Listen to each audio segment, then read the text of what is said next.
loud. Very loud that was. Oh, so very loud. I think my ears just exploded. Okay. That's a little bit too low of an angle on the camera.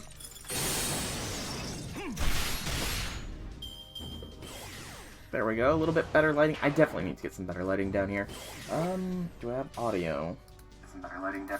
I do indeed. So hello people of the internet. It is I, Soul Rack Dragon, here back with more Fate Grand Order, where today we're going to continue the dive into the Void Sea in the Imaginary Scramble. Is this all a dream? Is this reality? We do not know. According to a very smart computer, though, it is all a dream, so, you know, it might just be a dream.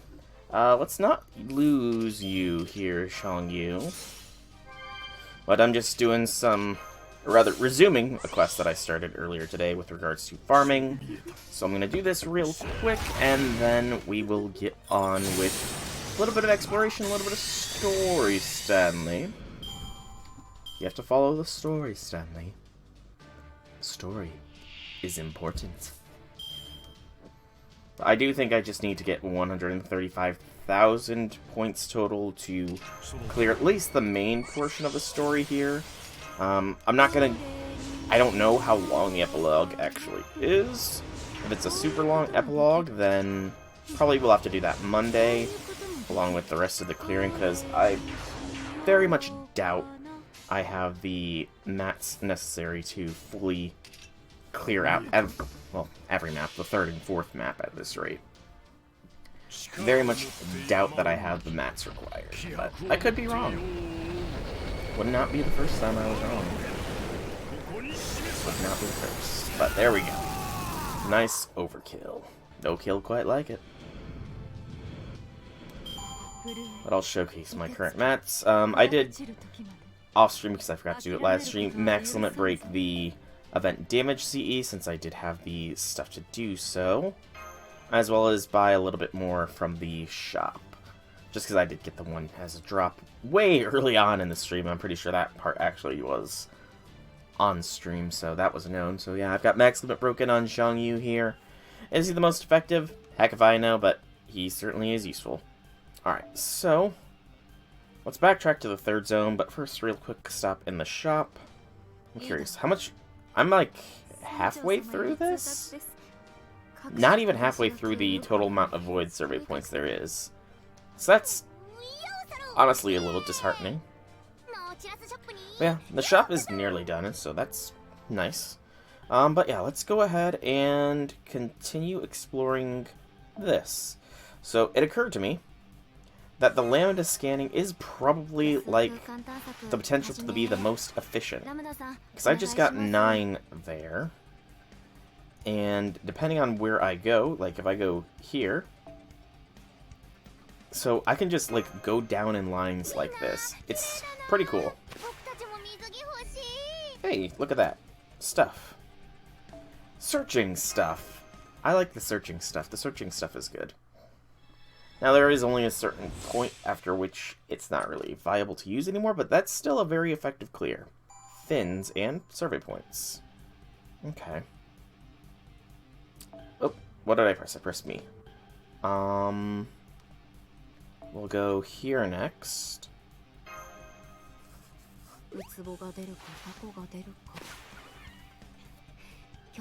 That's like blacker than black over here. That's a little bit curious. Yeah, this is a very efficient scanning method, although I did just get got by a frickin' enemy. But more scanning stuff. Hey, Mordred, welcome to the stream. How'll be things, how'll be things. I play my Uno reverse card, so I take all of your Saint Quartz and your Abbey. Yeah, how do you like that? You weren't expecting the Uno reverse, were ya?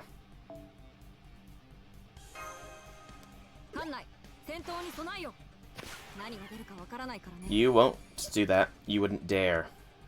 She is too good of a servant to burn. Far too good. But seriously though, how be things, man? How be things?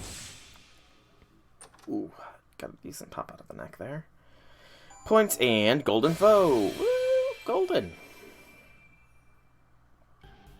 We did unlock a enemy encounter. So I know I can't do that one, because I don't have the thing. I should just get that bit scanned, since it's not really attached to anything. But why? That'd be so silly of you to do, dude. Alright, what is this? This is a normal enemy. That should clear up some spots on this map for me then. Most excellent. You know, if I could transfer some Saint Quartz to you, I would. But why would you want my Abby? I treat Abby very well. You know? Oh wait, were you rolling today, Mordred? Because I know Summer Melt is on raid up today. Hey Andy, what's up? What's up? It's been a little while. How have things been? How have things been?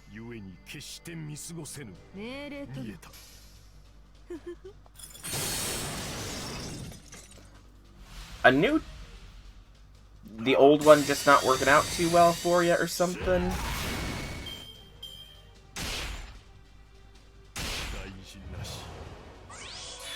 Copper poison, that's annoying. NP9. Hot diggity dog. NP9 is respectable though. Respect there, Mordred. He got fired. Ooh. What happened, if you don't mind me asking? Or rather, if you don't mind sharing as well. I need to prep NP here.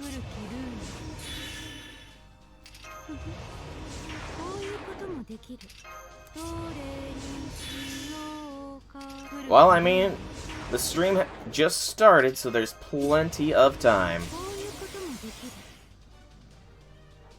I'm not going to be rolling anytime soon, though, Mordred.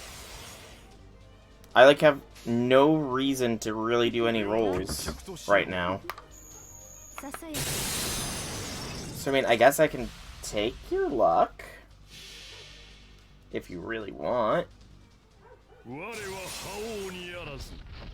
Though, didn't you already give me your luck before I rolled for Nemo?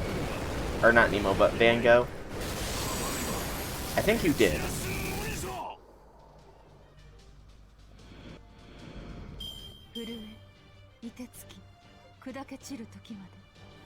Your luck? Oh boy. What did you roll, Andy? Or whatever the same thing on Genshin is. I don't know. Don't play Genshin.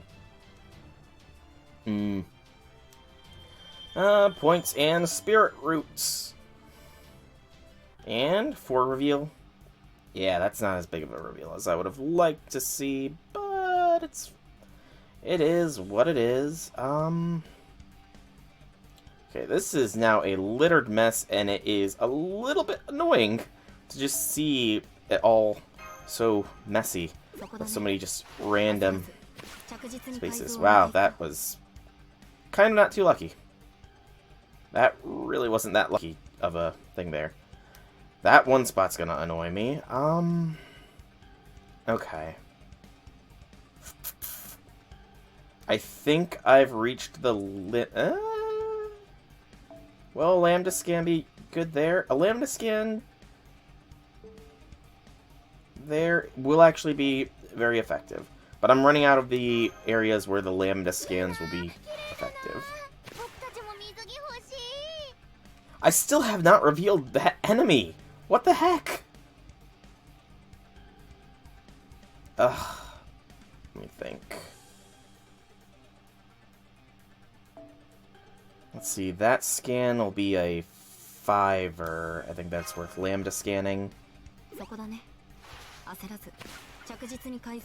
You don't need nor want your luck back until next summer. I guess I can hold on to your luck for you. If you really want. Okay, is there any more places where a Lambda scan will be efficient? I don't think so.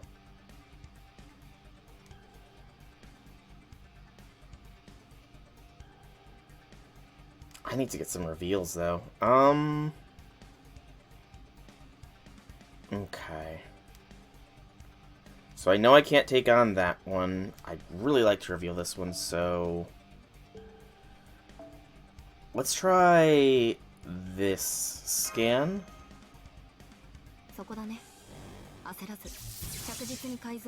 Okay, that wasn't as effective as I would hoped it would have been, but it revealed an enemy, so that's worked. A large group of detected fish. I will hold on to your luck until summer. You said you wanted it back next summer, so you will get your luck back next summer. Though, you know, did you give me all of your luck, Mordrip? Because that could be a bad thing. I've seen what happens when people don't have luck interfering with their lives anymore. It's not good.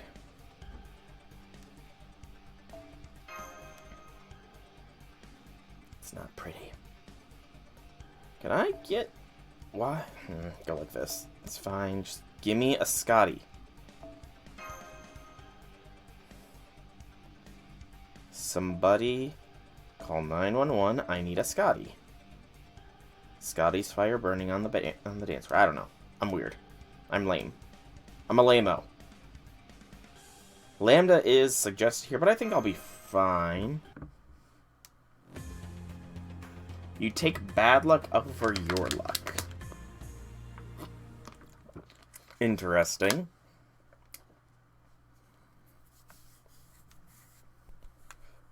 Oof. By the way, how did this... Oh, okay. Interesting. Very interesting.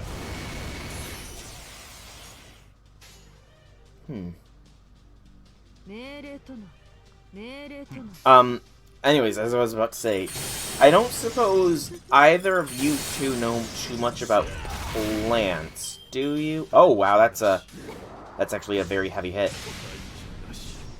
Oh no, I crashed. I crashed. Oh no. Oh, woe is me. Man, that crash sucks. That was a terrible crash right there. Horrendous, even, one could say. But yeah, do either of you two... Legit question. Do either of you two know much about plants? Because I've made it known that I live where it can get pretty cold. But, we do also have banana trees. Haven't actually had any bananas grow. Yes, plants. Haven't actually had any bananas grow. They haven't been able to, you know, develop long enough before they have to come in for the year. But, they do grow a fair bit, and they branch off because that's what bananas trees do. They do branch off. But, we just dug up the most recent batch of trees, and one of the trees, like, around its roots, almost looked like it had a beehive or something, like, encircling the roots. And apparently it was, like, very moist, and we have not had rain in a fair while, and they've not been watered in a fair while. Personally, I thought it looked like a bee's nest, but I don't really know if bees would have a nest underground is the thing, so I'm just trying to find if there's anybody with any clue what that might have been. I should have taken a picture of it, but my dad started breaking it apart because it was small enough of a tree that we were going to bring it inside for, you know, to grow through the winter, but I tried. There's just not a lot of images of nests around roots, you know? If it's more often than not, like, inside of big trees it'll show the nests. So it's like, it was like literally encasing the roots of the thing. It was weird. Try to not use the word nest.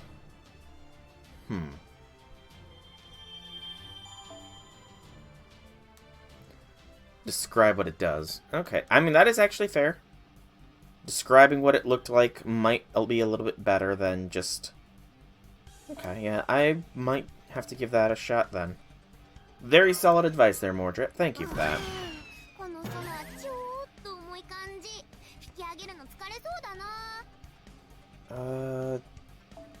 Do a solid scan here. I really shouldn't be wasting these scans on the solid ones, but just seeing these floating bits is a little bit annoying.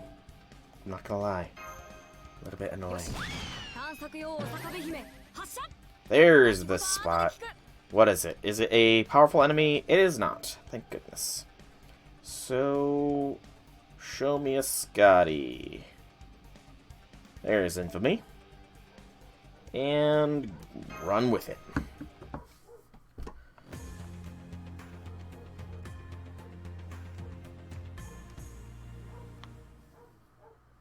I have no idea what you guys are talking about. Really, really don't.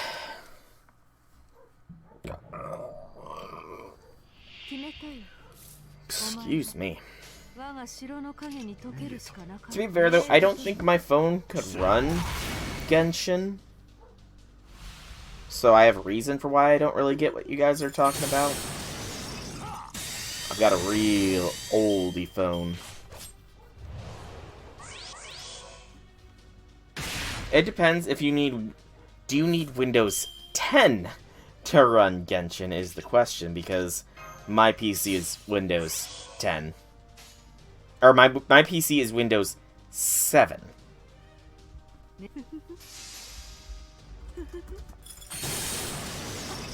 Because I thought of, like, downloading BlueStack so I could do some stuff. Why am I attacking that thing? Dang it, I didn't target the right enemy.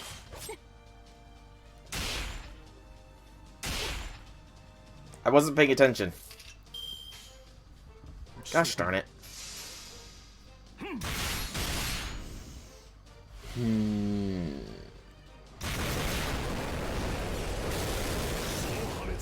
I mean, I definitely do need to update my PC. It's getting to that point, I think. Okay, thank you for killing Scotty. Why you guys focused her down, I don't know, but whatever. Now I can't even do a... Dang it! Sorry, I lost my train of thought. But, so initially, I didn't upgrade to Windows 10 because it was during the time that, you could get it for free, but it was like trying to sneakily do it where, oh, you're leaving your computer on overnight? We're just gonna upgrade you to Windows 10 real quick. And it was like, it felt super shady to me, to be completely honest. Like, they were pretty much forcing it down your throat, so it's like, I'm not upgrading something that they're pretty much trying to shove down my throat. I don't want that. I don't want stuff shoved down my throat, you know? So that's why I never upgraded it then, and, you know, I've not really had issues with Windows 7. But now they're starting to develop things that you can't play unless you have Windows 10, which is like, seriously? You're stopping use of Windows 7 now for some reason? Sure, it's how many years old, but you can still develop stuff for it. You know? But yeah, that's essentially why. There was an initial train of thought I was going with everything, but I forget what that train of thought was.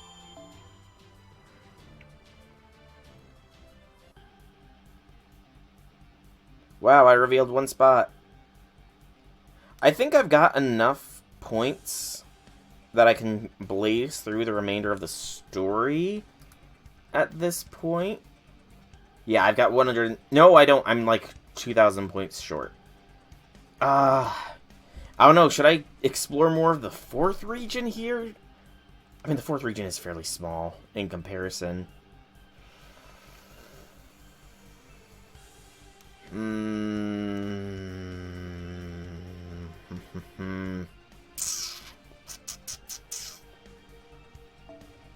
I can get some decent scans here.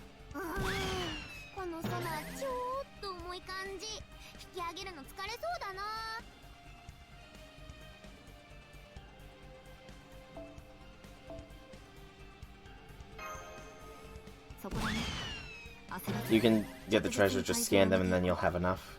Yeah, true. Okay, let's see. So I got treasure over here.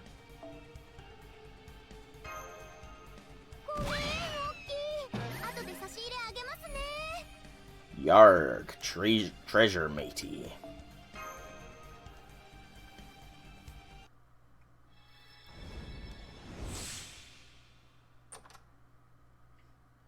Wait, in Genshin you have to roll for the people's weapons, too? That seems a bit scummy, I'm not gonna lie.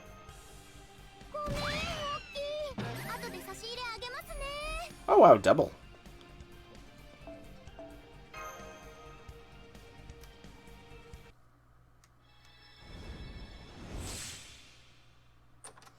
Get points and more scan mats. Fins. Okay, that's fine. Fins are good.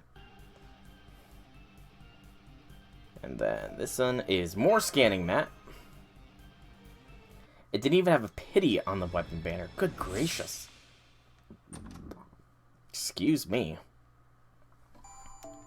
That is... I don't know, that might have just, you know, turned me away from ever going and playing Genshin, I'm not gonna lie. Do that scan. Wow, that was... I did not expect a double there. Good lord, there is a lot of stuff to be scanned here. Or a lot of treasure chests. It's kind of ridiculous.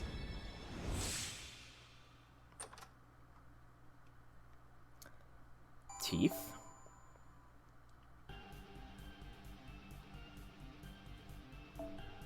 No more scanning mats. I honestly didn't. I only saw the one pinging, so I honestly did not expect to get two there. Okay. I don't see any more... Oh wait, there is one up here. I think Oki scanner for a 5-er.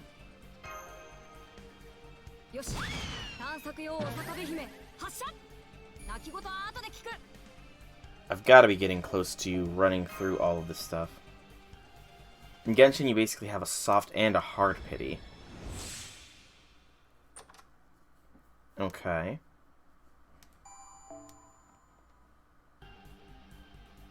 To hard pity, never get to hard pity. Hard pity is, like, really bad pity, or...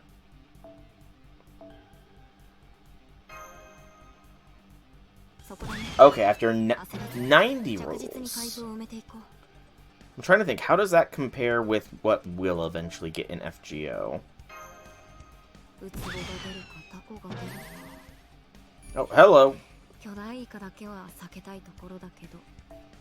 Powerful enemy... Wait, that was...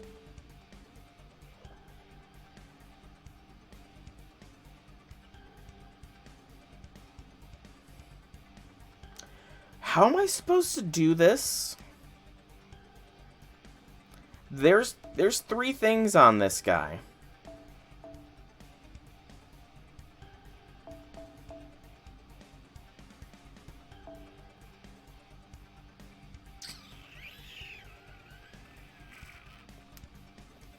Hard pity is irrelevant since you never get to it. It's too unlikely. I mean, yeah, 90 rolls without a single bit of gotcha luck does seem very unlikely. It is a berserker. The question is, do I go Abby or do I go Oi?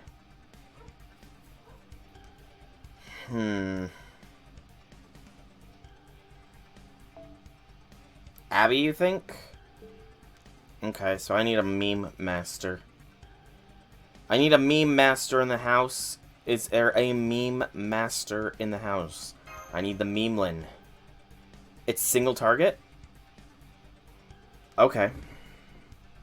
I mean, it has 3 different, things, so... I need a meme master. don't think Abby has a... I don't remember what Abby's charge is at level 8. I don't think it was that high, though. Soft Pity is increased luck with every roll. Okay. Makes sense, makes sense. I'm not getting lucky here with the friend support. Do I have to throw on everybody again? Does nobody use Merlin anymore as a support option? The basic average is 75 rolls. Okay, that's not terrible. You know what? We'll bring along Draconix Castoria here. And actually, I want to check something. Give me the NP damage comparisons thing. So, my Abby is NP 1. Right? Yes. Oop, didn't mean to zoom in. Meanwhile, my Oi is NP 2. Chance of somebody getting Soft Pity 0, and Andy got stuff like a double. Okay. Oh no, she's NP 3, so Oi actually might... That definitely does make me lean more towards bringing Oi along, even if she is AoE. Show me Foreigner. Okay. Maybe not. That's a lot less... Holy cow. Oi is the weak... Oi is the weakest Foreigner? Really? Huh. I didn't realize that. And it's by a fairly impressive margin, too.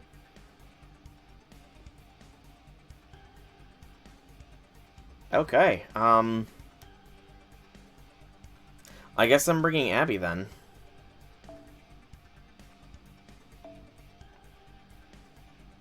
Go all the way up to Eldritch mode.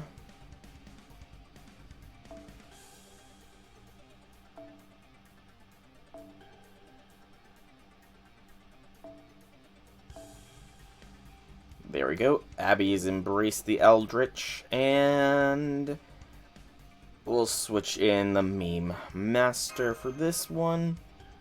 Okay. Let's go.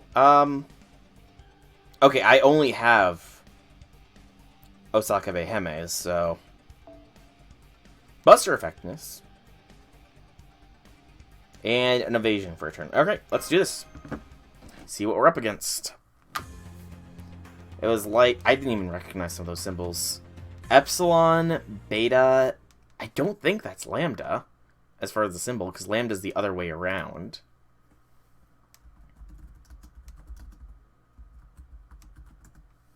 What is the upside-down Lambda symbol?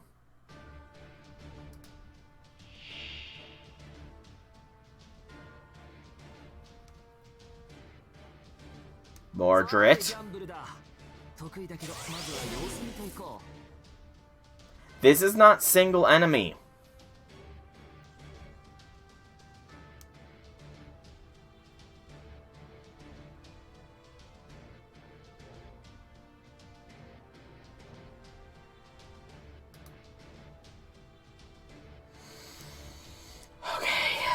How long is that disabled for?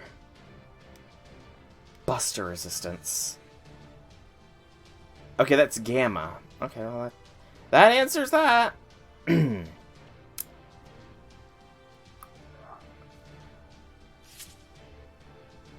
Okay, think. Dive deep and think. I don't have NP first turn. I never will. Not like this. It won't hurt to wait on that. We need to generate NP for next turn with Abby. Good gracious, that's no damage.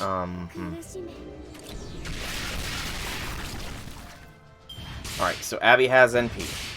No issues. She's got a Brave Chain, but it's not a Buster Brave Chain, but that will mean next turn she should be fine.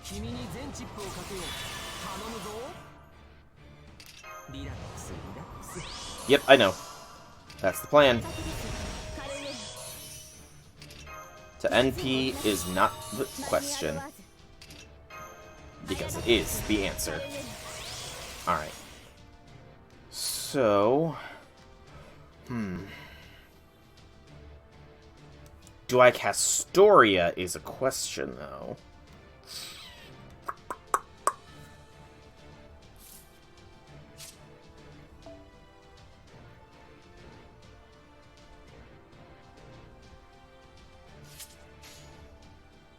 You think a Brave Chain?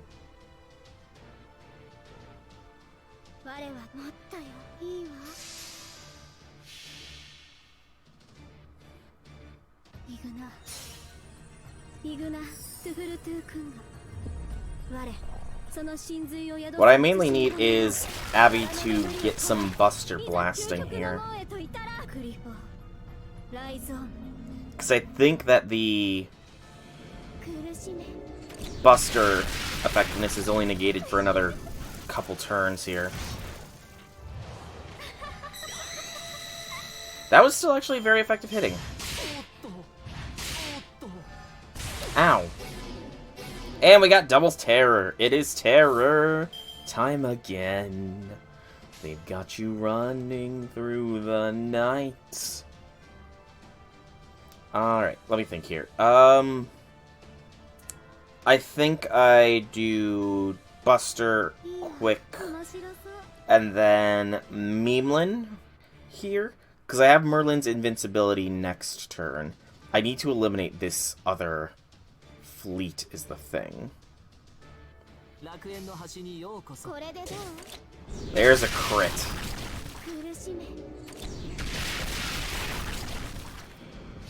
It worked out in the end.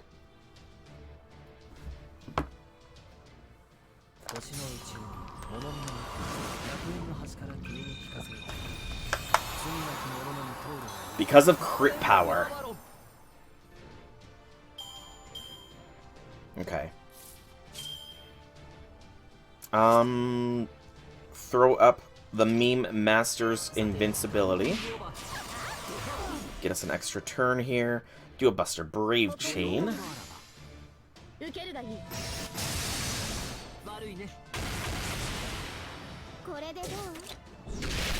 There we go. Whew!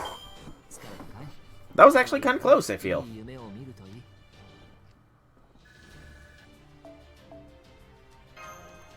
I feel like that was kind of close.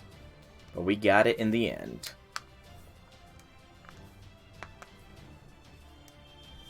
We get 3,000 points, 5 Curse Beast Gallstones, and reveal more. 3 more! Woo!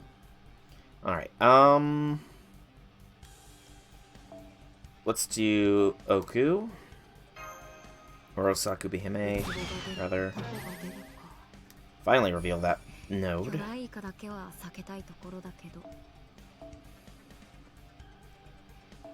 And let's drop the damage CE filters and look for a Scotty! Woo! Scotty! Where are you? I need a Scotty. Excuse me. Your Abby probably would have still killed. Hopefully, you know. Hopefully that was always the case. Hopefully what is, shall be.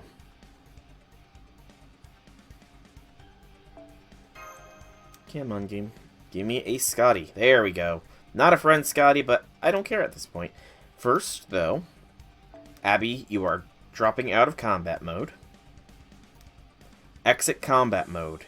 Engagement. Engage in rest mode protocols. There we go. Abby is back to normal. And bring in the Berserker.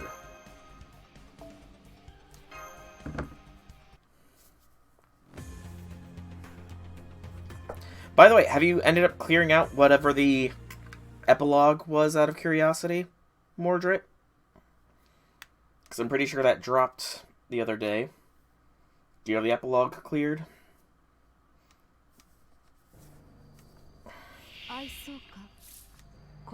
I forgot that I still have my Merlin instead of my Scotty. Well, shoot.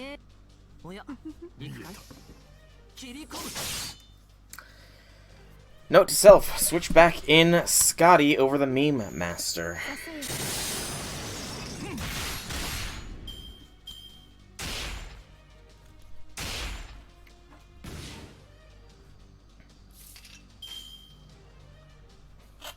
You still need to clear the map. Fair.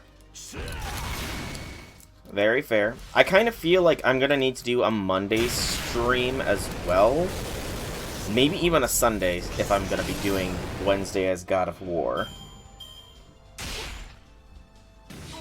Maybe even a might be a Sunday, Monday Fate streams with then next Wednesday being God of War. Haven't decided just yet. I've got time though. I've got plenty of time. I hope.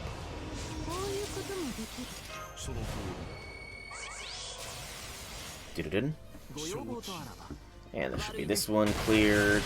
I mean, I feel like I'm fairly close to finishing off the 4th map, at the very least, and the 3rd map has got a good amount. Only a fair bit. Only a fair. The 3rd map only has a small amount left as well. Good gracious, I'm getting tongue-tied here. But then again, point total-wise, I am still at less than half of what is all there, so that does not fill me with too much confidence, I will say. Having less than half of the total points for the full event clear does not fill me with a lot of confidence. Although I think I passed up the halfway mark, actually. It's only like 250,000, right? The last map gives you 100k. Okay, that fills me back up with confidence. You know how to fill me up and then take me right back down, as far as confidence goes, don't you, Mordred?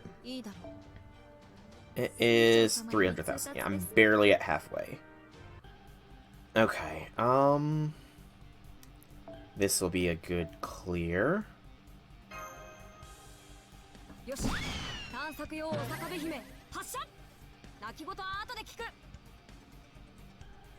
Then here.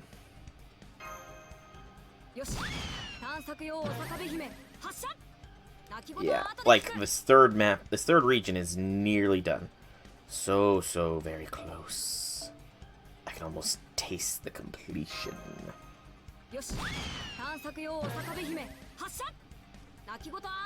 We'll go this since I'm running low on the L's.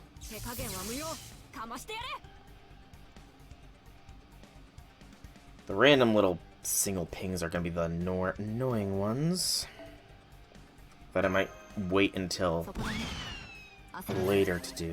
I want to get the big chunks cleared right now. Get chunky done.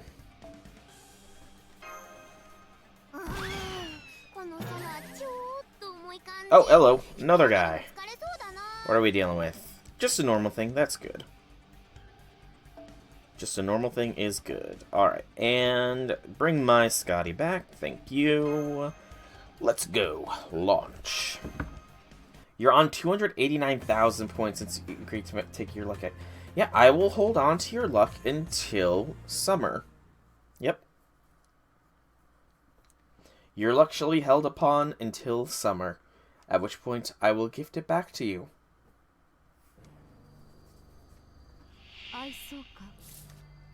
Lucky. I'm just very short on grails. No, you said specifically to hold on to it until summer. So that is how long it's going to be held on to for. Until summer. I'm fulfilling my end of the bargain.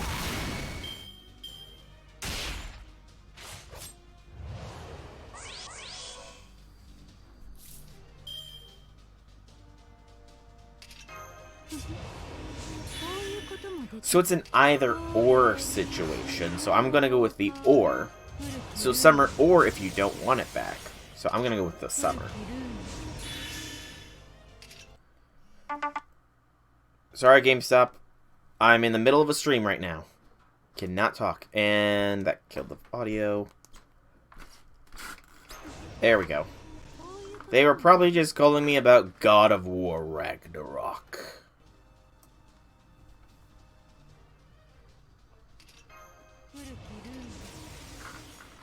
I'm sure they'll leave me a voicemail.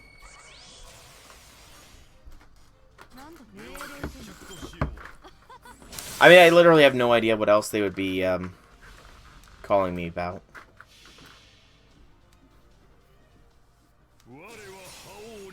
Outside of Ragnarok, Pokemon's could have been Scarlet and Violet, but that's even further away than Ragnarok, so... You have NP2 Abby, all the cost of 1370 quartz. Ouch. That's almost as bad. That's a little bit worse than what Mist had to go through to get his Van Gogh. A little bit worse. Nobody's gonna beat King Hassan as far as the most expensive servant it took me to get. And only get NP1 of. Still traumatized by that.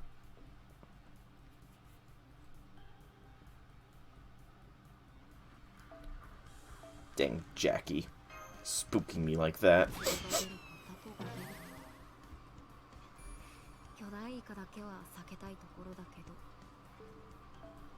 Hey, golden chest. I'm also running very low on these scales.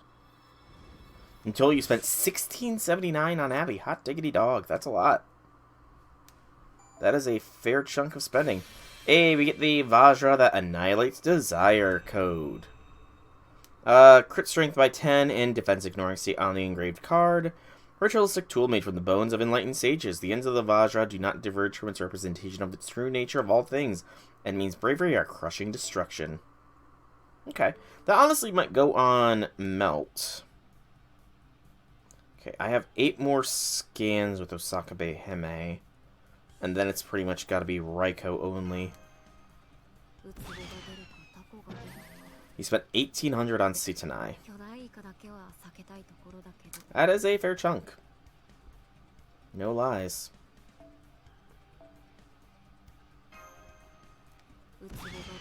Okay, this map is like nearly cleared. I see a ping there, but I need to clear out a little bit more down here. Because this is a huge unexplored chunk.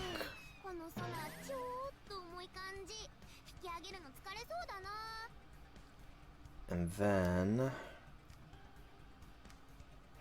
I'm trying to think the best way... Let's do a Raikou scan there.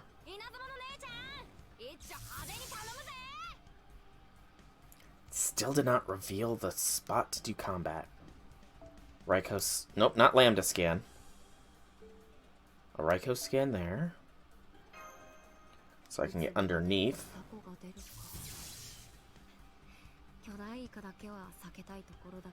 Still nothing. Good gracious.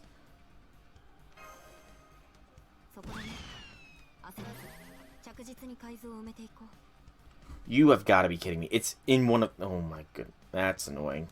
That is very annoying. One of the 2 spots I don't clear out.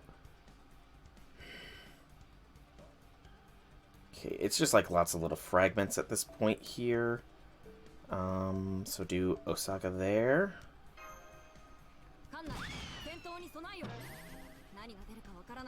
And then we'll save the remainder of the Osaka scanners, start doing the Raikou ones. I'm getting very low on scan resources, though.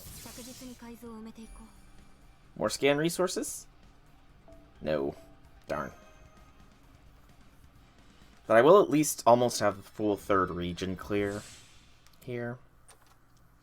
I'm definitely going to need to do some more intense farming tonight and over the weekend.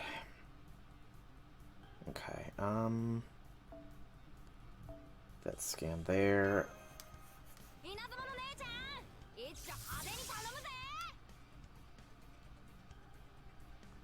And then there.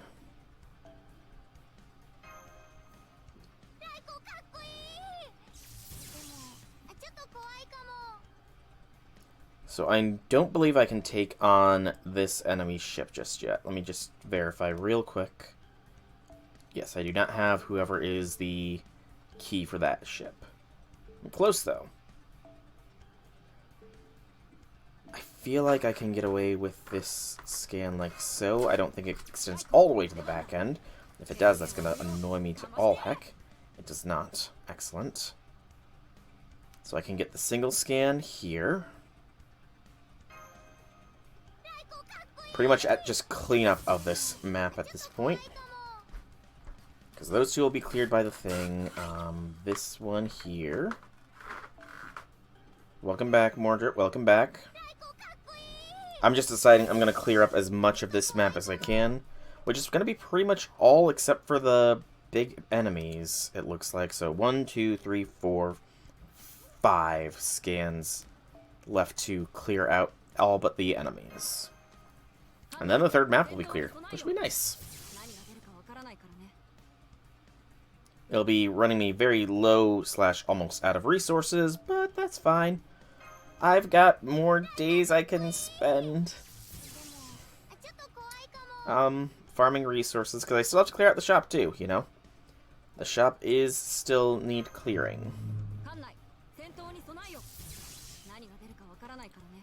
Alright, should just be 2 single pips. And then around Mr. Fish over there. Which we can use a Osakabe Hime scanner on.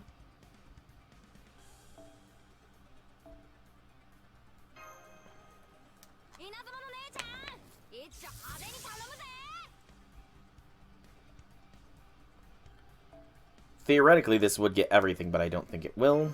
Just because the scan can be interrupted. Oh, it did! Wow. And it was going to be in the last place I looked, of course. Alright, and this one is a tough enemy. I think that's the gamma symbol. Saber, so I want to bring an archer. Go Castoria. Or I could go Xiongyu again. Yeah, let's just go Xiongyu again. We'll bring the Penguin Carrier Squadron as well. Because better safe than sorry. So you missed today making a waifu tier list. He made a category for lollies. This means you have no respect for him, probably.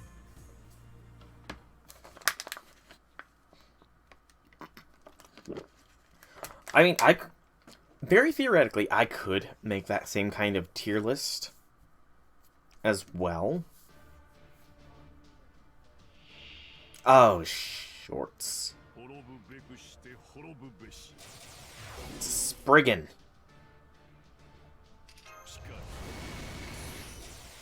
Kill it immediately, please.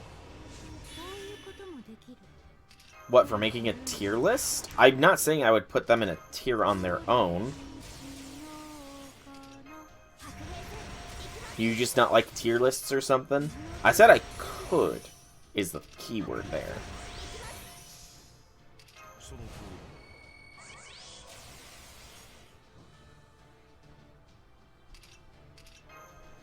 I mean, I don't think I would qualify as that. There would be some weird tiers. Like, there would definitely be a Daughteru tier, because there are definitely some daughter servants. Some that are not quite as conventional as others. King Protea would be a daughter tier. As would Fran, I think. Considering, you know, the whole interaction she just had with Lambda. I think that firmly puts her in the daughter tier.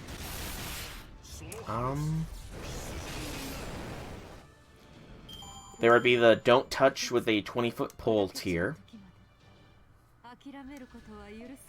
Or not, no, that would be mean. They wouldn't be just like a top tier. There would be top tier, obviously, but you know.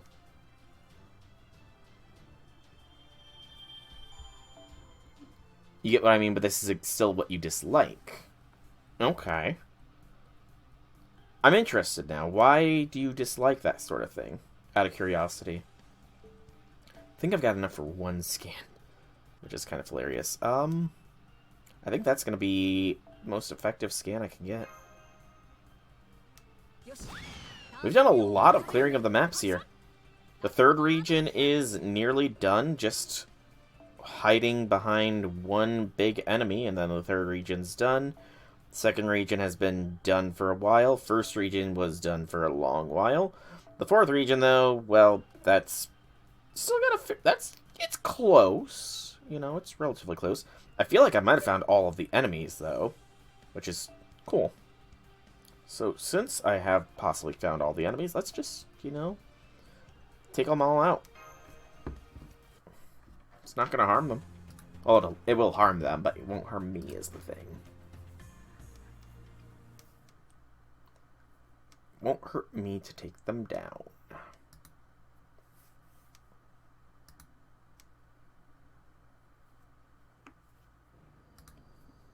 Like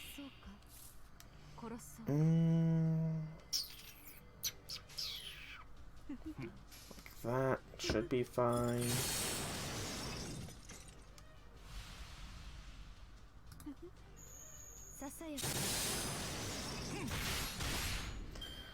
What you think of character compared to others? Making doctors basically giving no information, just the same as you reject them compared to others.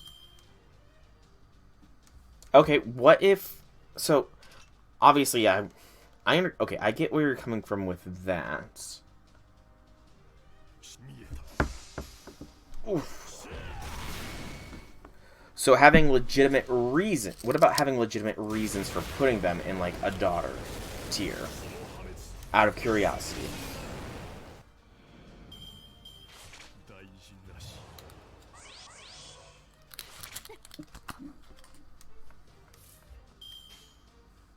Actually, how would you...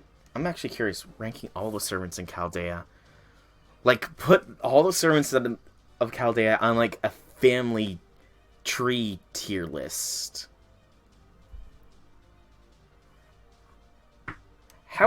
What would you think of that kind of tier list? Like, taking all of the servants in Chaldea and putting them somewhere in, like, a family comparison to yourself. Out of curiosity. Like, this character's in the dad tier. This character's in the mom tier. This character's in the grandma tier.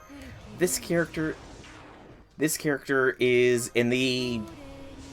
I mean, there would obviously be wife and husband tier characters as well, but, you know... That actually sounds like it could be a fun video.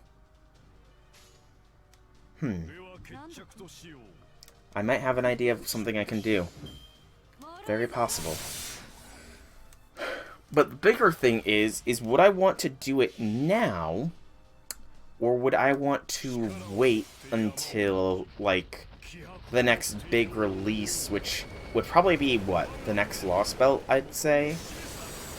Would be the next big release of servants that a lot of people would want to pay attention to. I mean, I could always just, like, you know, periodically update the list / tree. That could be something done.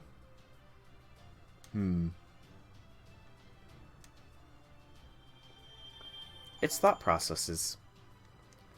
The brain is running some thought processes. There's a hamster wheel turning in there right now. There's definitely a hamster wheel turning in there.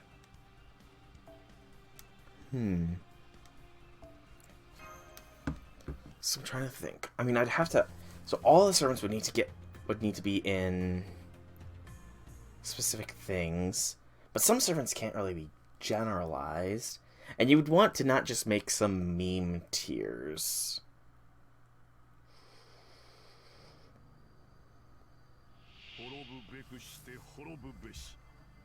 Okay. Do like that. Some people won't want to rate lollies so others don't think of them as liking them or to avoid problems, while all of them are also just truly rejecting them. What you could, as example, make a simple solution would be make a waifu / daughter route. Oh.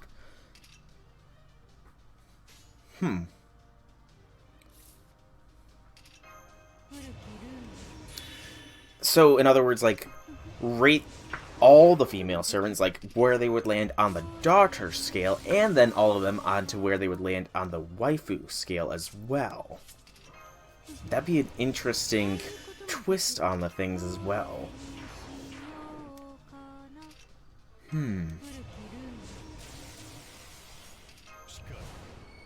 But then the question is how do you rate the qualifications of a Dotaru class servant, you know?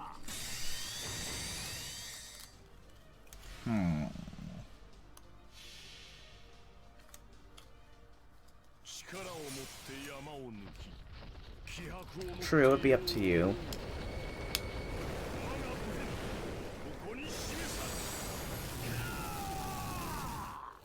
You're giving me some video ideas here, Mordred. I'm not gonna lie, you are giving me some potential video ideas that I could work on. I mean, I do have a week break at the end of the year. That could be something fun to do. New Year's countdown, but it's like a countdown of tier lists of the various things in Fate. That could be an interesting way to end the year out.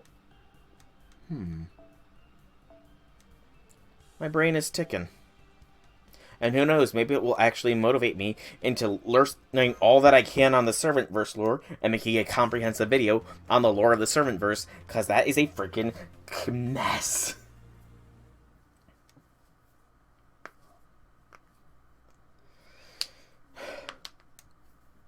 You know, you could also do something else that could be done is just... It would be a lot more controversial, but you could also do what Markiplier did and do a smash and pass list of every single Fate servant. Like how he did it with Pokemon. Just do it with everybody from Fate, you know? I feel like that would get a fair bit more controversy, though. Potentially.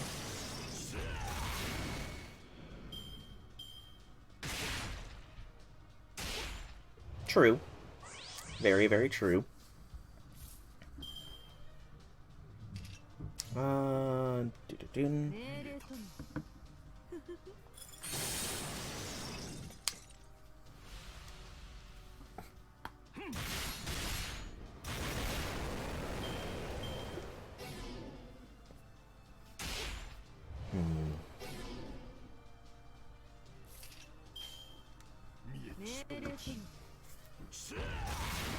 Now my mind is... Why did I... First off, now my mind is running so randomly that I didn't think to use the MP this turn. So that's my bad. Out of curiosity, Mordred, is... So, it's been proven, per Fate lore, that Abby is taller than Nero. Would you classify Nero as a lolly? Out of curiosity, because of that.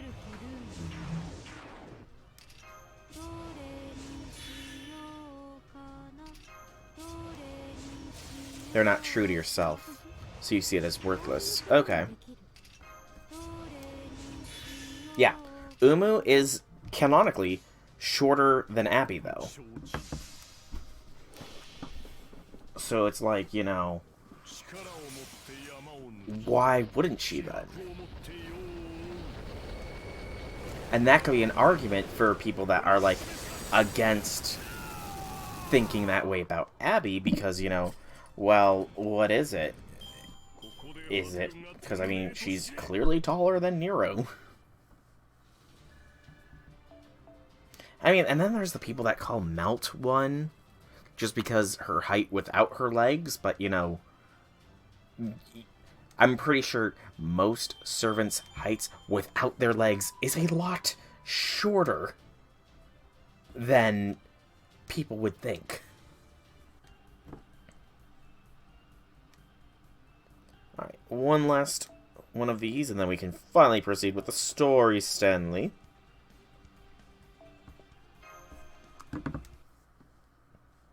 Most people don't think logical at all. True, they just see, you know, what appears and then say no.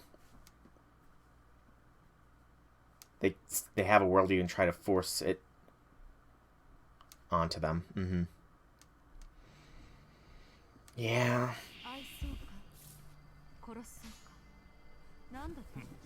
Show them they're wrong about it. Most of the time they double down. To quote my favorite television doctor, people are idiots. Dr. Gregory House, MD. I argued with this. You argued this with people several different times. Okay.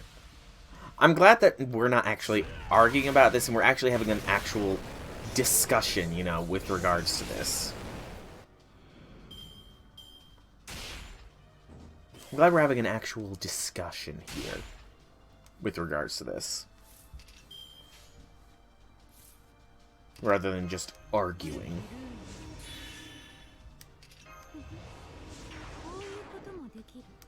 You showed your own logic and they agree, and they still don't accept. Next try, it's back to normal. Okay. So, like, legitimate curiosity. Oh, the next day back to normal. Okay, I see. Legitimate curiosity. What is your logic out of, like, legit curiosity? I'd love to hear your logic on the process here.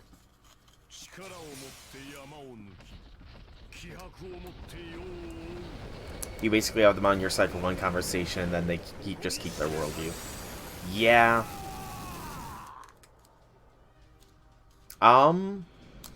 Why not on the whole lolly argument?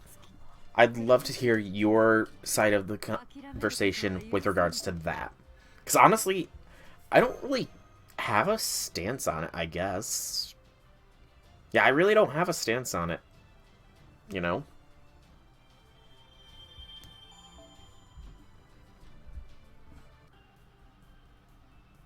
Okay, I didn't clear all the... There's still a shadow there, and probably one right there, too, isn't there? Gosh darn it. I actually do have a stance. But more subconsciously. Okay.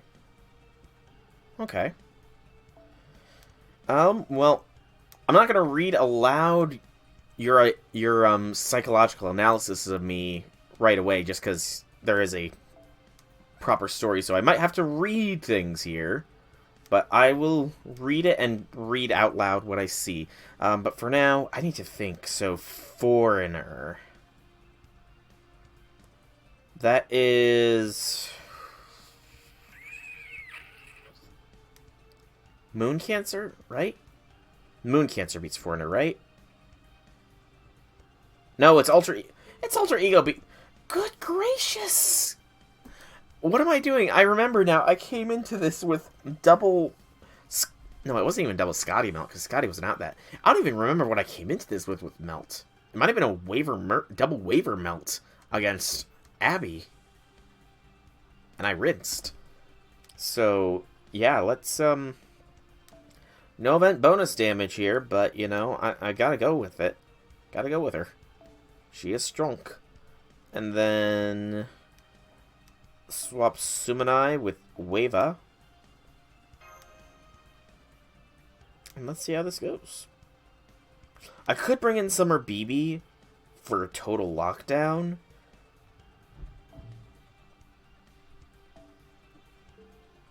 You know what? Let's make another party entirely. This actually works out here, so... I want Waver with his bonus one. Where is it? There it is. I want Melt with that. And then I want Summer BB. Where is Summer BB? She's gonna be lower down, isn't she? Yes, there she is. Can't really afford to throw a CE on Summer BB is the thing, unless I drop Goey, which I might have to. So, let's go Fragment of 2030, drop Go down to Mash, and then switch into the Battle Uniform CE. There we go. Alright. This should be a decent comp. Let's launch. Okay, depending on what context. Most of the time it's about video games or anime, then there's also the part people bring in IRL, and I assume I basically mean in anime. I honestly have... in video. I mean, if are we counting this like FGO as a video game or more as an anime? Because I can't really think of any video games that would broach the topic outside of like gacha games, really. So, video game / anime. Okay. Anyways.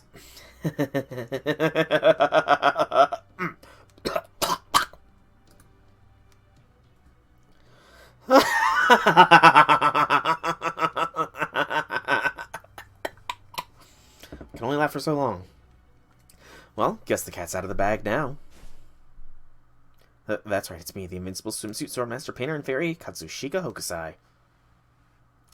Yeah, this is hardly the time. This is hardly the time or place. Oi.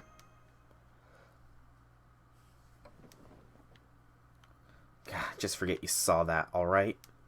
I just can't pretend to be my younger self sober any longer. Not even to pass the spirit origin scan. You were the one disguising yourself as a marine then, Oi. Anyway, how'd you know it was me, Master? Is it because I'm a foreigner? I want to see what kind of clues there was. The Last of Us. Never played the game, honestly. So that means they all have basically the same personality. You can think of them as one person sharing 12 bodies. You've noticed, huh? Yeah, I drew those little swirls on the cheeks there myself. I thought it'd be cuter that way. Oh, okay.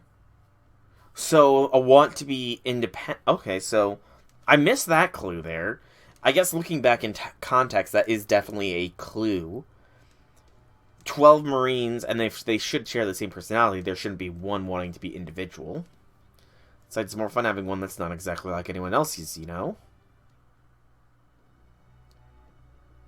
You're the only Marine to customize the doll. Ah, yeah, you got me there. This little dolly was so well made I couldn't help but try and one-up it. Those swirls I drew on are actually teeny tiny dragon crests. I'll show them to you later. Anyway, now that that's all, let's go on. Oh, and if you're bored, you can always take a gander at the picture scrolls I painted. The picture scrolls you painted.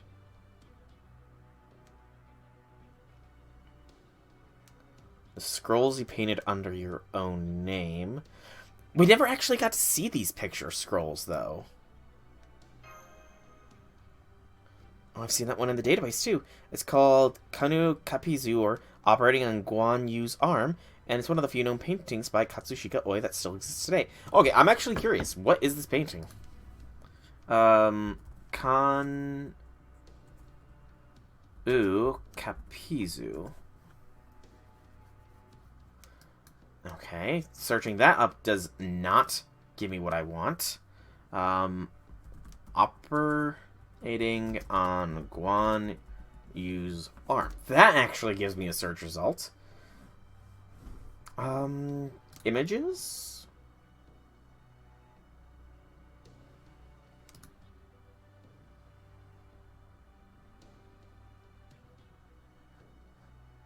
No, come on. I want to see what this painting looks like.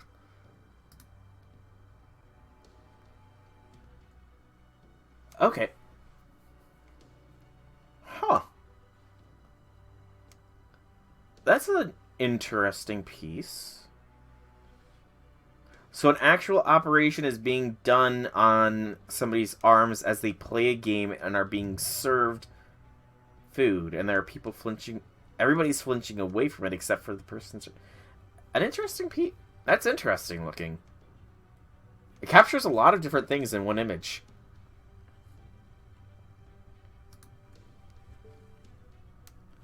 It's a bold, gruesome painting that depicts the famous General Guan Yu ignoring the pain of his wound while playing Go. Anyhow, you guys remember that painting, Master? Mash? Glad to hear it made an impression on you. I'll be honest, I remember that painting I showed you when I saw how this monitor looked like a game board. I thought, that's it, if I just swap the shogi board out for a Go one, I can't lose. So it's just you then, Oi. Toto-sama's empty right now, but more like he's busy being the antenna to the outer god. So this is all you're doing then? Yeah, you could say that. I mixed water and ink into the void to make the seas dangerous. I've been painting rocks and monsters left and right to slow you down, Master. I added that sonar thingy I heard there about at the workshop to get the monsters. I got the idea to hide them in the spaces between the go-board spaces by sneaking a peek at the bridge. And I did it all to stop you and this ship, Master. Why? Like, legit, why? Ain't it obvious? For a painter, the void sees this void sees places a dream come true. It's like one giant blank canvas stretching out as far as the eye can see, and all you gotta do to get the paint you want is to stare into the void a while. What kind of painter would I be if I didn't try to paint something here? But for some reason, old Toto-sama wasn't convinced. He kept hemming and hawing about whether it was okay for us to paint here or not. So just this once, I gave him the bop on the noggin and disobeyed him. I decided I was going to get on the Nautilus myself come hell or high water.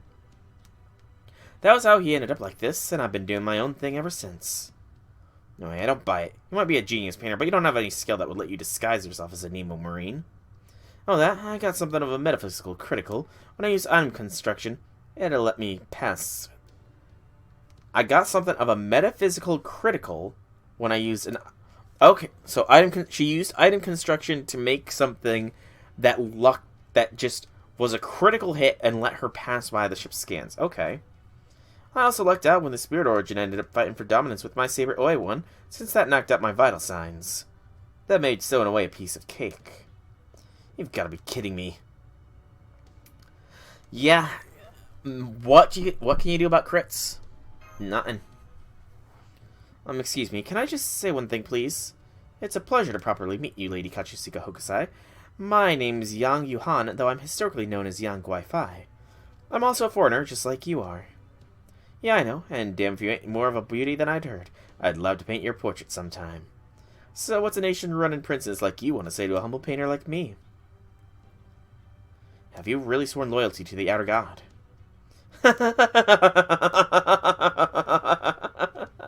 Couldn't be further from my mind. I just want a little time to paint all the pictures I can. You don't mind staying a little longer, do you, Master? I'm just asking you to keep the ship here about 200 years or so. Okay, so if it was... Honestly, if it was a more reasonable time frame, I could see about it. 200 years is a bit long, though, oi. Stir crazy is a very real thing.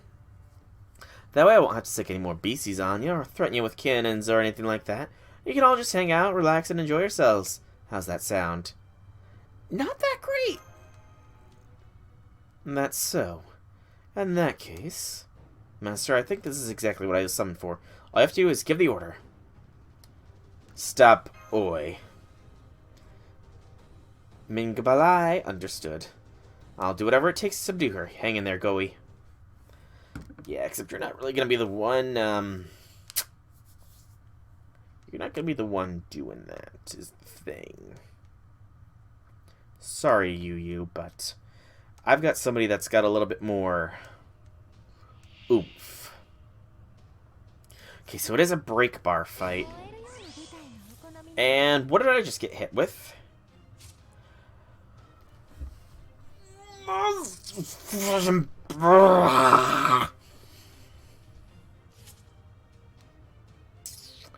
Nullify buff, huh?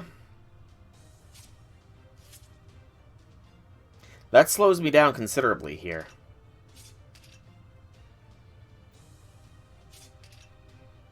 I need the shortest cooldown possible.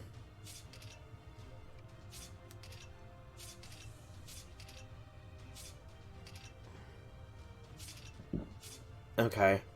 5 turn, 5 turn, 5 turn. So I'm gonna have to survive for 5 turns here. Without buffs. Oh, but the debuffs still go off.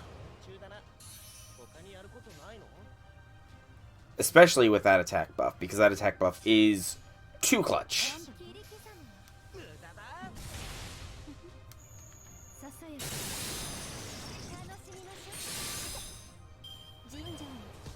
Inscribable Divine Magistry. That's not one of your skills, oi. You're not allowed to seal stuff away. Oh.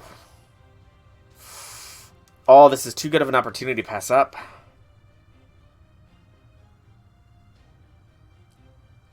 Yeah, this is too good of an opportunity to pass up here, I think.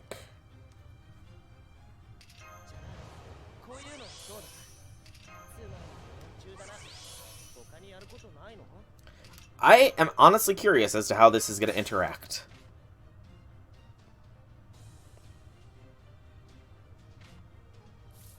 Oh wow, Baby doesn't get any debuffs in the back line. Because of course she doesn't.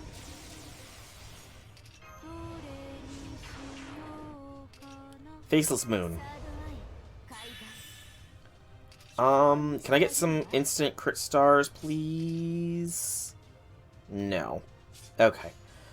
BAQ.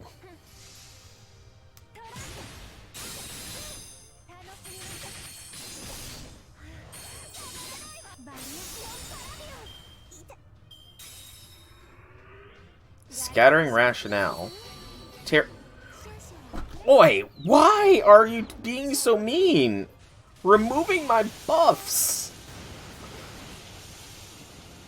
And the Terror. The Terror is actually worse. Okay, that's good. Okay, I'm fine now. It might have removed most of my buffs, but the Faceless Moon still procced. That's good. What is the attack order here? I think this is the attack order.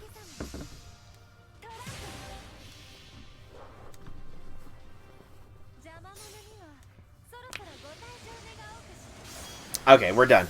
I don't think she even procced evasion once there, which is hilarious. She has a chance-based evasion. Doesn't hit once.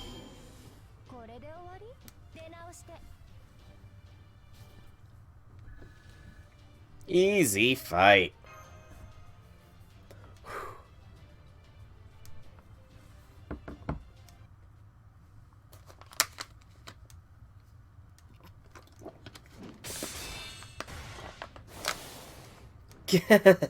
Looks like I might have bitten off a little bit more than I could chew. I can't believe how strong she is. She's nothing like a file in the database. Is she linked to the other god? Is that all it takes to make someone this much stronger? Still, at least you've got her on the ropes now. Lady Hokusai, I have one last question for you. When I asked if you are the one behind all this, you said yeah, you could say that. Now I want you to elaborate on that statement. Tell me, was the being who enticed you into doing this a god or a human? It beats me. All I know is someone called to me and I answered. Someone far, far away. A voice from the deepest reaches of the void sea. Okay, considering I know that Hokusai is associated with Cthulhu, she's being influenced by Cthulhu. Then does that mean... Nope, no more yapping. Fights and fires might be the Ito's flowers, but that along with our noble phantasm is the Heroic Spirit's flower. Flugli. On so chireshutu sowaka wakanagal fatakan. Imperial Edict in the name of His Imperial Highness Consort I, Yang Tai Sahan. Both of you, cut it out now. Hokusai. Huh? Van Gogh. What happened over there, nurse? Ow, I'm sorry. Van Gogh surprised me and tied me up. Hokusai. I've been waiting to meet you. Well, now, so we've got another beauty on board I never seen before. You the one called me here? Huh? I called you? Deeper? Oh, hang on. That's an eye color change. Deeper. Further. Ah, I? Also, did I hear you say your name is Van Gogh, as in Vincent van Gogh, the painter from the Netherlands? Yes, that's me. I'm honored you'd have heard of me. Nah, that ain't right. Who are you, really? Ever since I got summoned to this day and age, you better believe I've been looking up works from artists who started painting after I died. That definitely goes for Mr. Van Gogh's works, too. I spent a hell of a long time studying his paintings. And the moment I took a gander at them, I could tell right away that they were just like mine. Don't get me wrong, it means the world to me knowing that one of the art world's biggest names took a liking to my work. But, while Van Gogh might have dug Hokusai's style, they say he was always a fan of that Hiroshige youngster. And you know what? I believe it. I can practically smell Hiroshige's hands all over Van Gogh's work. That tells me Van Gogh's a guy, not a gal. A naive, sensitive fellow who probably caught more than his share of colds. Trust me, it takes a lot more to become a servant than to change a painter's whole essence. Just take a look at that Da Vinci guy. So I know this is the pot calling the kettle black here, but I don't know you. Who are you really, lady? You might call yourself Van Gogh, but... Ha! Surprise Lambda! That was my glamorous alter ego special attack. I do hope you liked it. I trust you don't mind, Soul. It seemed like she'd said everything she had to say. Thanks, Lambda. Good. Now you can deal with the bigger problem at hand. I look forward to seeing just how deep your love really goes. I don't know exactly what sort of problem Van Gogh is struggling with, but do you really have no other choice but to pry into it now? I mean, we're under so much pressure, and the Captain isn't here with us either. Goey? Who's that? It can't be me. It looks like I'm just a nameless foreigner who called Hokusai to the Void Sea and tried to kill you all. I don't think that's the truth. Just want to talk, that's all. Can I just ask you one thing, Master? Do you know who I really am, the true identity of my heroic spirit? Let's take it easy, I have no clue. Please, tell me. Clyte. Or Cleety? Cletai? That wasn't me. Clyte, Clyte, Clyte, Clyte, Clyte, Clyte, Clyte. Clyte, Clyte, Clyte, Clyte, Clyte, Clyte, Clyte. I need to look... Okay, if I'm going to have to say this name, I should probably look up the pronunciation. C-L-I-T-I-E.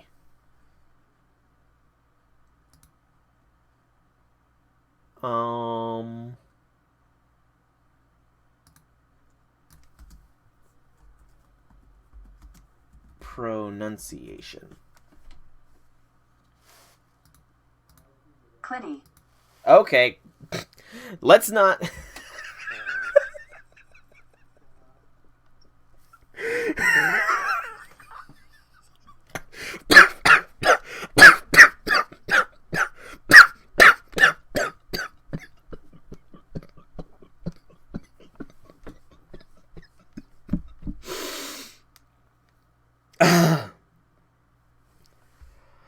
It's what Google gave me. It's what Google gave me.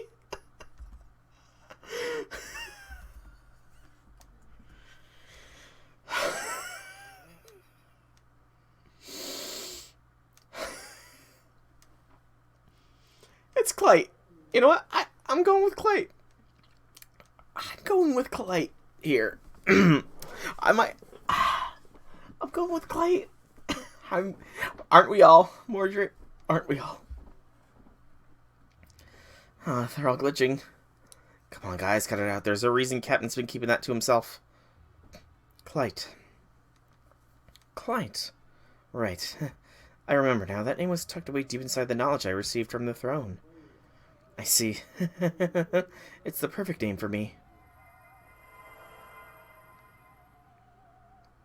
Is that why I bloomed? Okay, this form is definitely creepy. Yeah. So normally I'm a fan of the whole white-haired motif, but there's just something there's something off about this mode. I'm not gonna lie.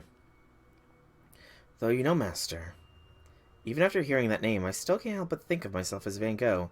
I can't escape his memories either. So I'll do my best to go die on my own. Somewhere deeper and further away where I won't make any more trouble for any of you. Goodbye, Master. Goodbye, Lady Yang. Goodbye, everyone. A heartfelt handshake to each of you. Please give my regards to Nemo.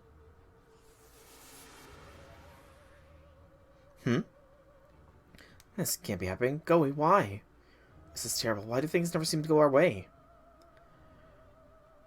We got to wake up Captain, then we gotta go find Goey. Right, this is all very confusing for everyone, but we'll do our best to help as much as we can.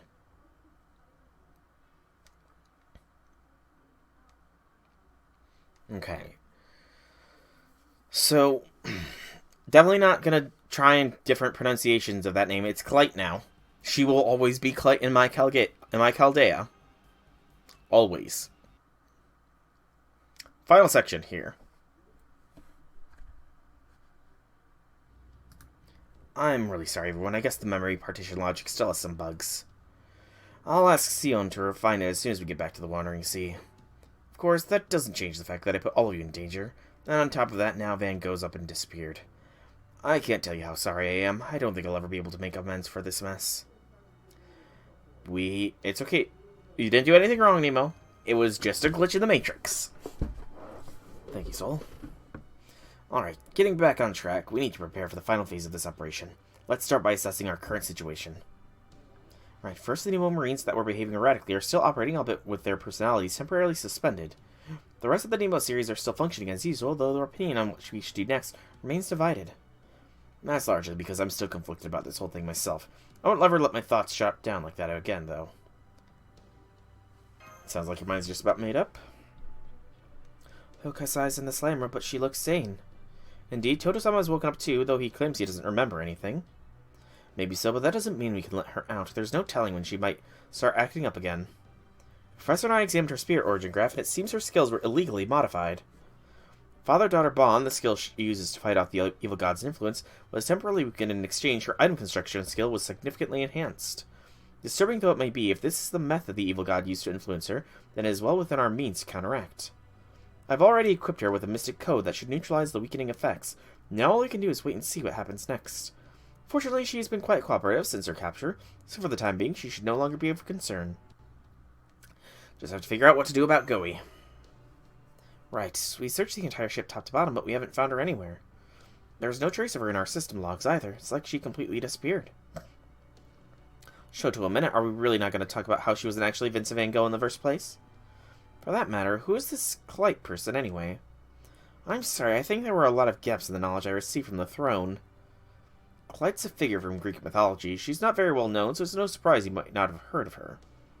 She's one of the 3,000 Oceanids, the water nymphs, the daughters of the Titans of the Seas, Oceanus, and his wife and sister, Tithys. Her story is one of tragic love, envy, and desolation. Okay.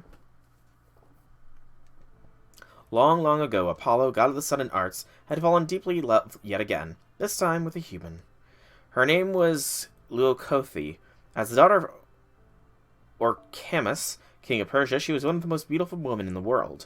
But although Apollo yet yearned deeply for her, he had already found a lover. Clyte, a water nymph. Okay. Though quite beautiful in her own right, she first despaired upon learning that Apollo had lost interest in her, then grew mad with envy. Shortly thereafter, Clyte began filling King Orcamus's ears with all manner of vile stories about his daughter, with no regard for the truth of her tales. Enraged, Orcamus called her before him and had her put to death. Apollo's heart broke in his grief, but even with her gone, he never returned to Clyte's side. From then on, love would forever be beyond Clyte's grasp. That's tragic. Though she regretted her action, Clyte could never bring herself to abandon her love for the sun. Morning, noon, and night, she fixed her gaze up at the sun.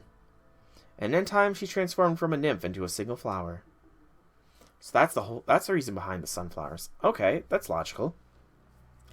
I never would have imagined that Van Gogh was actually a character from Greek mythology. Anyway, did I get Clyte's story right, Captain? Yes, that was spot on. Thanks, MASH. MASH! The Encyclopedia of Mythologies. When we first met Van Gogh, her flower girl motif almost immediately reminded me of Clyte the water nymph who had a falling out with Apollo. The flower she became at the end of her story is called a heliotrope, which means something like to always face the sun. However, later retellings often depict her turning into a sunflower instead. Of course, the Van Gogh we know also uses sunflowers prominently in a variety of ways, but so did Van Gogh the painter. He often used sunflowers in his paintings to represent the sun's warmth. In fact, some of his best-known works is actually a series of paintings titled Sunflowers. On top of that, both our Van Gogh and painter Van Gogh tend towards self-destruction. True, Vincent Van Gogh was very intelligent, but he also struggled to manage his passions, which sometimes led to him harming himself. While Clyte's story definitely shows how unrequited love can make one do foolish things, I think the fact that her intense regrets made her turn into a flower could also be seen as a need to punish herself. When you think about it, two who are experienced with different backgrounds and even genders, Van Gogh and Clyte do have a lot in common. I guess Van Gogh's spirit origin is actually mostly Clyte's. For one thing, further analysis shows us that she is a high-ranking divinity, something you rarely see in servants from modern eras. At first I thought this was just because she was a foreigner, but if she actually a nymph directly descended from Titans, that would explain it much better. Yet despite that, her memories are all Vincent Van Gogh's rather than Clyte's. So she's a phantom, then. She could also be a high servant, both her and Van Gogh's side, And Clyteside seemed fairly high-ranked after all. I don't know, but I do know that unlike you and me, she's been melded together from very disparate parts.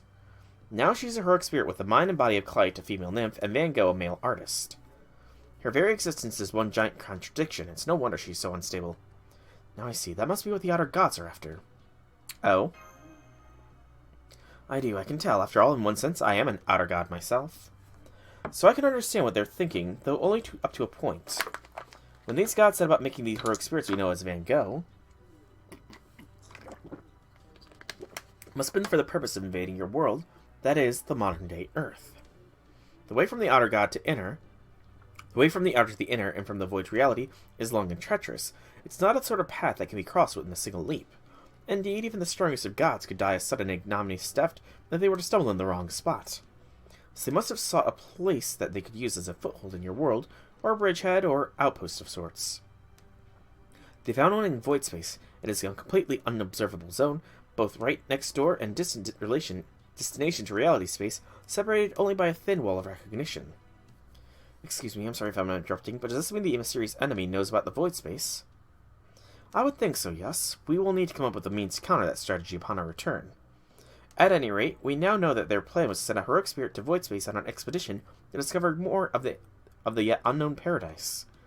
To do this, they summoned Van Gogh into the void, where she then decided to call Hokusai here and wait for us to arrive. They clearly already have a means of accessing void space, yet instead of coming directly, they chose to send heroic spirit in their place. I cannot profess to know what led to this decision, but given what we know of their goals, certainly their chosen heroic spirit must be capable of creating the base of operations they would need. Furthermore, if we think back on what Van Gogh has accomplished thus far, we can surmise that she was given 3 duties to fulfill. 1. Requisition local personnel. 2. Create a local base. 3. Deify the requisition personnel. Now I get it, they plan to use Chaldea's foreigners to bolster their ranks. That's correct, Osaka Behime. I expect the cost of summoning heroic spirits to the void must be too great for them to amass an army that way. So they must have thought to take advantage of our servant resources and access void space, which they've done quite well. In answering Van Gogh's call, Hokusai developed a madness of her own, warping her skills and making her amenable to the outer god's desires. Thus, when she had successfully disguised herself and stowed away aboard the Nautilus, the outer gods had everyone they needed. Just as they planned, Hokusai transformed void space into a sea, and went on to paint trenches, battleships, and other grand works into existence. Had we not stopped her, she may have eventually succumbed to madness completely, and painted a temple for these evil gods that they could use for their outpost. I do not know how they planned to mount an assault on reality space from there, but if nothing else, I expect we would have been forced to give up the paper moon in order to stop them. And that, of course, would have put an end to any hope we had of restoring proper human history. Okay. Very big exposition dump, but I can definitely see the lines of logic there. Now, none of that. This may sound strange coming from me, but now that we have come this far, I certainly have no wish to see your world come to an end. Then the outer gods must have had Hokusai in their sights right from the start, so when they realized they could use her ukiyo-e connection with Vincent Van Gogh to bring her here. Indeed, that is no doubt one reason they chose Van Gogh, but I suspect their true aim lies elsewhere. Van Gogh's noble phantasm, the Starry Night, is a painting capable of swallowing the very world with its alternate depiction of reality. It can transform foreigners into gods, and spread madness to all who gaze upon it. So once the Void Space Temple was complete, they must have planned on her using her noble phantasm to deify the other foreigners. No doubt that is the final phase of their plan, the grand mechanism through which these evil gods meant to descend upon Earth. But that doesn't make sense. If Goei really wanted to do that, she could have turned me into an evil god whenever she liked, but she didn't. Exactly. Huh?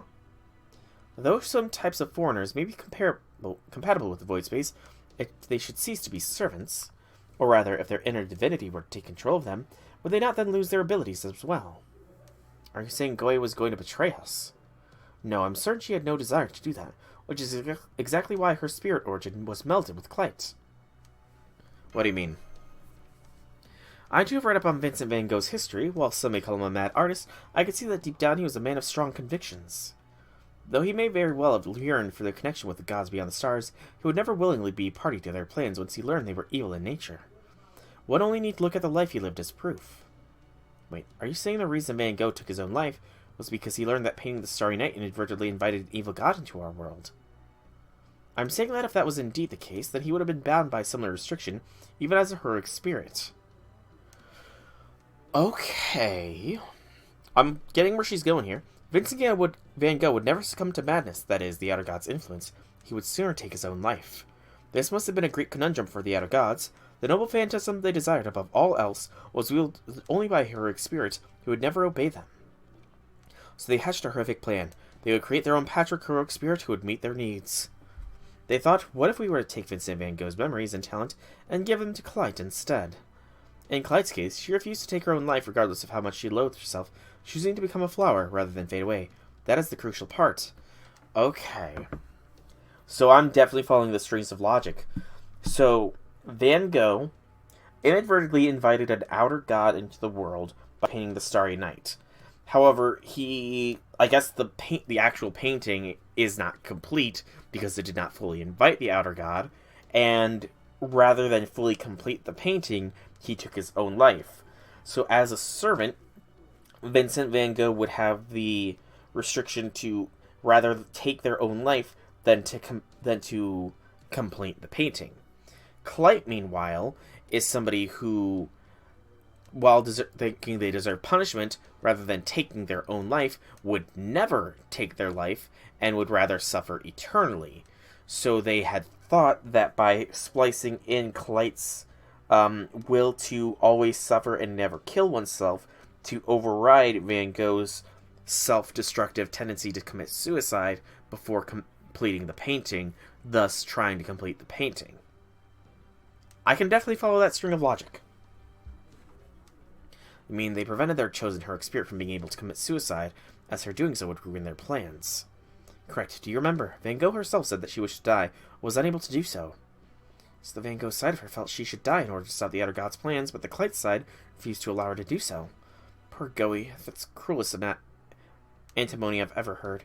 Even without those fundamentally beliefs jostling for control, the sheer discrepancy between Clyde's minds and Van Gogh's memories alone must have been so hard for her. It seems the Outer Gods and madness are inextricably intertwined. Foreigners, indeed. With suicide no longer an option, if Van Gogh lost the battle in her mind and succumbed to the madness, then she may no longer have any compunctions against using her noble phantasm. If that had come to pass, it would only be a matter of time until the evil god's temple was complete, just as they planned. How awful.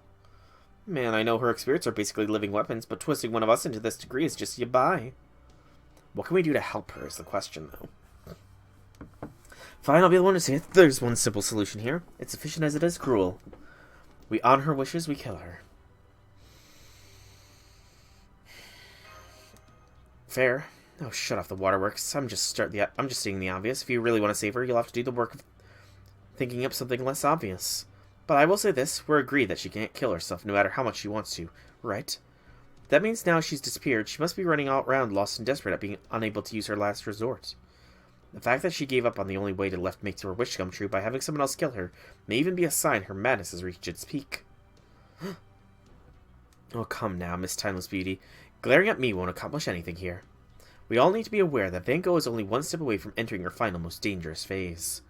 If you want to save her from that fate, then you'll have to rack your brains to come up with a plan that's just kind of wise and smart. If you manage to pull that off, then I suppose I might consider helping you out a bit more, if I feel like it. I'll help too. I want to slack off more with Van Gogh. Go get Van Gogh. Go, go! I, too, will do my best to save this poor girl from her sad fate. Any honorable warrior would do the same. And, of course, the very idea of letting these evil gods descend upon our world that's outrageous. That'd be unacceptable affront to public decency.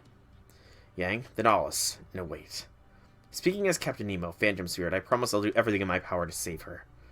And if I've learned anything about you two over the course of this voyage, acting commander and acting vice commander, it's that you both feel the same. Yeah, nobody gets left behind. Absolutely. There you have it. We're all of one mind on this. So will you help us save her too, Yang? Yes. Oi, she, of course. I'll do whatever it takes to rescue her. But first we have to find her. So I'm going to have to make use of your mobility whether you like it or not, Lady Lambda. We'll also need resources. Goddess, anything you can help us find? New weapons, new information, anything will be a huge help. Oh, and we'll also need to defeat the enemies hiding in Go border spaces if we're going to go anywhere. With your hand, Lady Reiko, I'll be counting on your help with that. As for me, I'll put everything I have into fighting those enemies. Will you look for them with me, Batty? Yeah, of course I will, you. Sorry, I got so caught up in watching everything unfold that I forgot I'm actually part of it. So, yeah, rescuing Professor Van Gogh. That sounds awesome. I'm gonna work just as hard to make this happen as I did to make my deadline that summer. Excuse me. Oh, Lord Shangyu, I'm just so sorry. Calling you Hegemon King. Oh, no, I'm not that concerned about that. As all paths I take are necessary, it was inevitable that history would come to know me as that monk here. I only wish to know if the naval chart I left you was entered into the computer mapping system correctly. Yes, of course. I mean, we never made it this far in a million years without it. Then why are you all acting as though Clyde Van Gogh's whereabouts are unknown? Then does that mean this final destination here is... Indeed, I already accounted for Clyde Van Gogh's... Clyde Van Gogh. Okay, that's clever. That's a clever way of mashing it. Disappearance into my predictions. You should have therefore been able to find her at that point. That said, my predictions show further conflict in the future, so I expect there will indeed be a fierce battle during the final stage of this incident. I also expect that our stockpile of resources will be the key to winning this battle, so I suggest we make every effort to ensure we are sufficiently prepared. Thank you! And Captain, belated though it may be, I owe you an apology. As much as time was of the essence, it was still wrong of me to tamper with your ship without your permission. Don't worry about it. If you hadn't done that, none of us would be here right now. I'm glad you're on our side, Zhang Yu. I think everybody would be happy to have him on their side, to be honest. Alright. St. Quartz got. And we've unlocked the next thing. Conqueror's war cry has been added to request for backup. Does that mean I can do this now?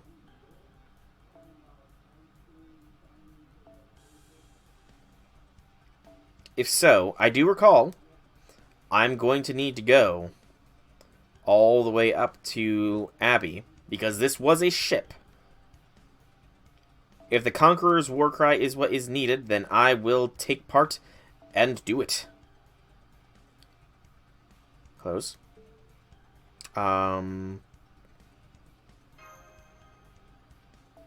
It is, but I don't have the resources! Dang it!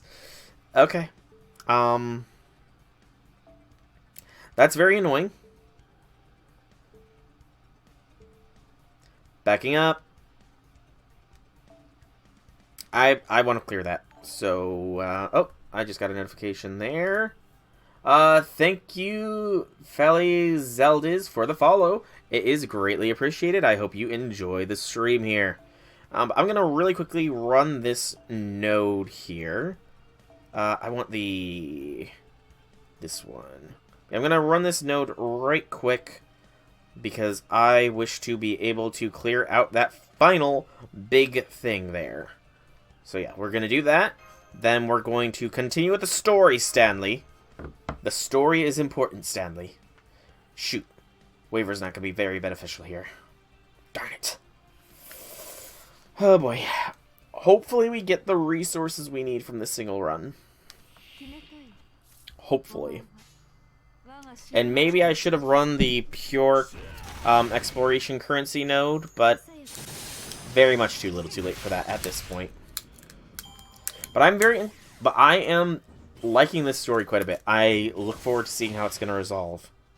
Like, how are we going to break Van Gogh out of the madness? What is the plan that we have?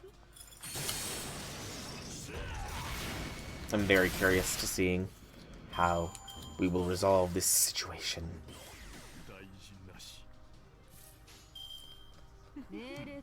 Also, very clearly, the Outer Gods have some decent logic there, you know? I mean, it makes sense if the only person capable of bringing you into the world will conceptually always end themselves before doing so, then mixing in somebody who conceptually will never end themselves is sound logic. It's cruel logic, but it is sound. The logic is there. I really wish I had an NP here, but I do not.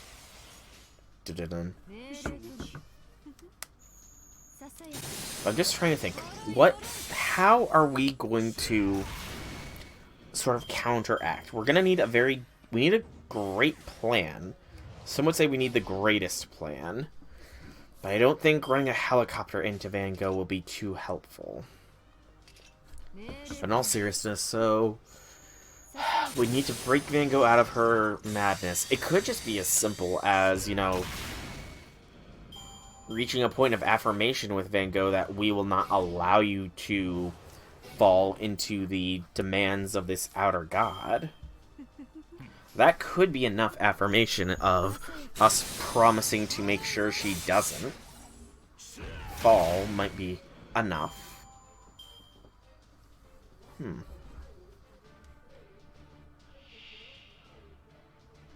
But would that be conceptually weighty enough? I don't know. I'll think.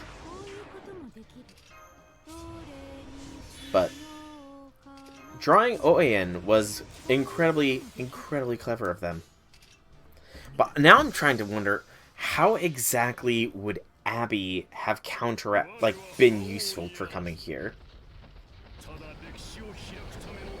I mean,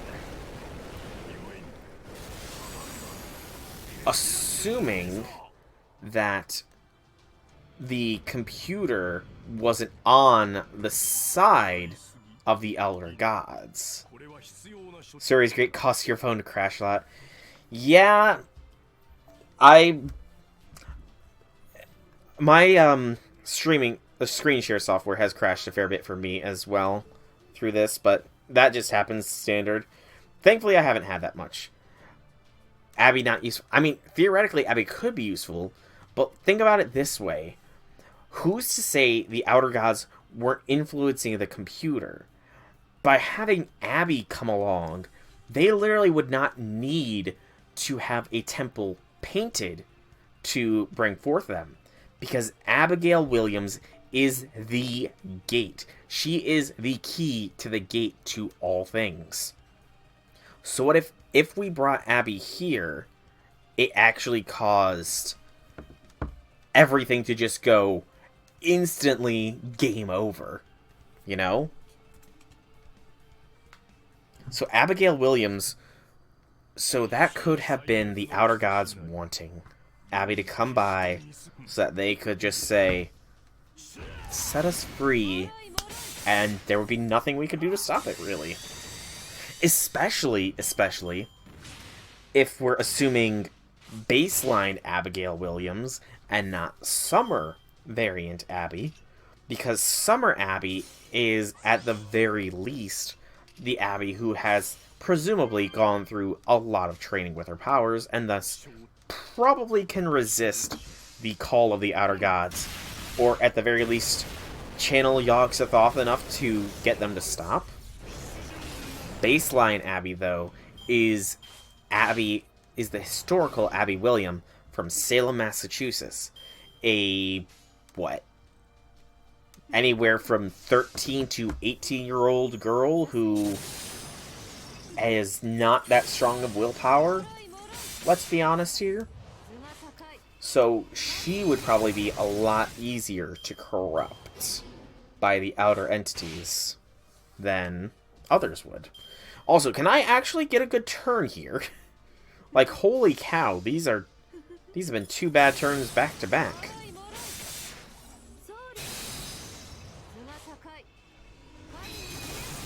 So yeah, so Abby not coming might have been a good thing. So what I'm wondering, though, is how exactly did Oi get aboard the ship? The way she's talking, it almost sounds like she was being influenced before even coming to the Void Sea.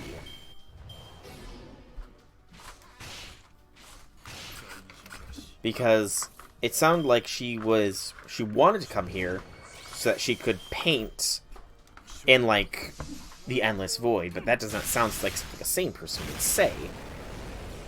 So, what I'm guessing happened is at some point, Toto-sama got injured, which allowed Cthulhu, because we know that Cthulhu is the entity behind Oi, or the Hokusais, rather. So it allowed Cthulhu to hijack the connection ramp up the item construction skill, and influence.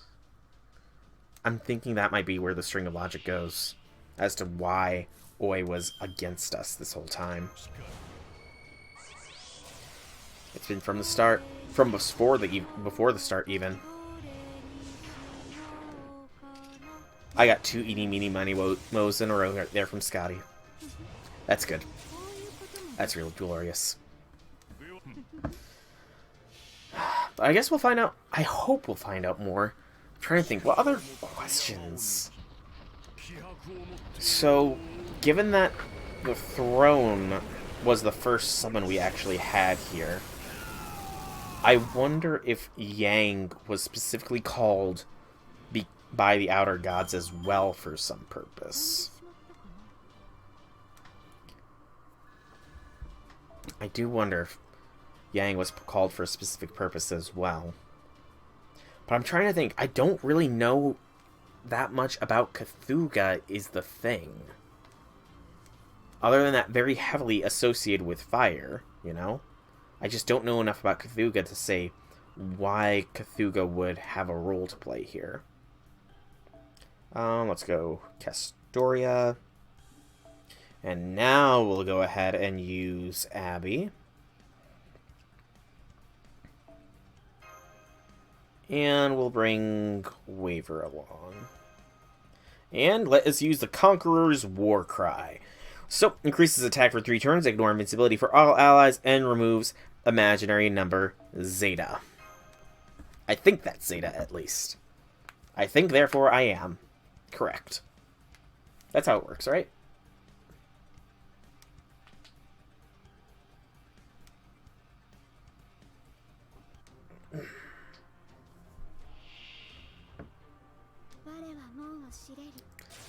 I'm getting conflicting cries here, you know. I think that is how it works. I got a thumbs up and a thumbs down, so I think I'm the deciding vote here. I'm the deciding vote, and I decide it works. It just works, you know. I don't remember that meme, or who that meme is supposed to be, but it just works. Alright. Buff up Abby to all high hex. We even got an Abby Brave Chain here, though I feel like I'm not going to need it. After all, there is no kill quite like overkill. Alright, let's see here. Do we got enough? Are we buffed up enough? Ooh, those are some numbers. Over 500,000 damage, I think I saw, is the total. Just from quick numbers. Barely over 500,000 damage. I was right. I got some quick mental math powers, don't I?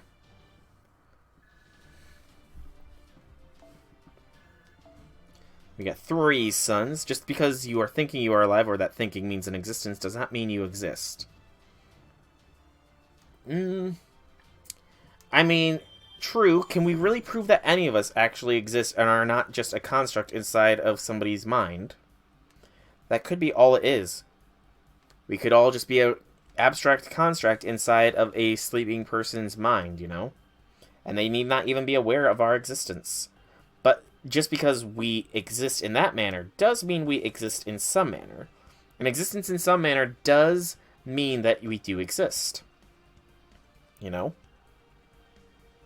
Very conceptually, we do exist because we are interacting at this point. Alright, but enough existential stuff. Let's get into the idle talk. Man, if only Romani was here, he would be so thrilled to engage in idle talk. He'd be talking about Magimari all day long.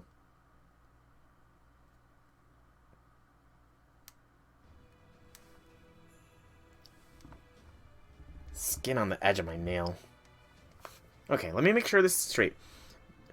Let me make sure I've got this straight. The key features that define these outer gods are: 1, they're huge, gross, and powerful. You have to define what you mean with existence. Existence, I think existence as a definition very simply can be boiled down to: at some point in the past, present, or future you have interacted with another being that may or may not have existed. And by that interaction, you verify their existence as well as your own. So I think as long as sometime in the past, present, or future, you have either personally or impersonally interacted with something that verifies that you and that thing exist. So huge, gross, and powerful. Huge does define... are all the outer... I wouldn't say gross. I know that there is an outer god that is literally just a giant orb of metal surrounded by spinning blades. So we have to make sure... So Foreigner Emiya is a possibility. Yeah, that is a thing. Foreigner... Emiya very well could be a foreigner class servant, because there is a elder god that is literally a swirling mass of blades. So yeah, Foreigner Emiya. You can thank me later, Type Moon. You can thank me later. That's not going to stop them. That won't stop them. Look at Van Gogh. 2. Our usual physics and magecraft rules do not apply, which also makes it harder to communicate. Okay, physics doesn't really apply, that's true. 3. They claim ownership rights to Earth and the inventor's rights to its life forms. Oh. That... I think, as far as the Eldritch goes, there's only one entity that could realistically, claim that. I think only one entity can realistically claim that. And I don't think he would, because he's a slumbering idiot. 4, if they were actually in charge of Earth, they'd turn it into something weird and grotesque. Presumably. 5, most of them have been imprisoned. Okay, that's a terrifying thought. If they were imprisoned, what imprisoned them? 6, well, they generally act independently. Some of them are all allies, and some are enemies. True, some are enemies, some are allies. I think the King in Yellow is generally antagonistic to most of the other Eldritch beings out there. Whereas Yog-Sothoth is sort of on the outside. And then there's another one. I can't remember who is... Is it Nyarlathotep? I think it's Nyarlathotep. That is, like, he of many faces.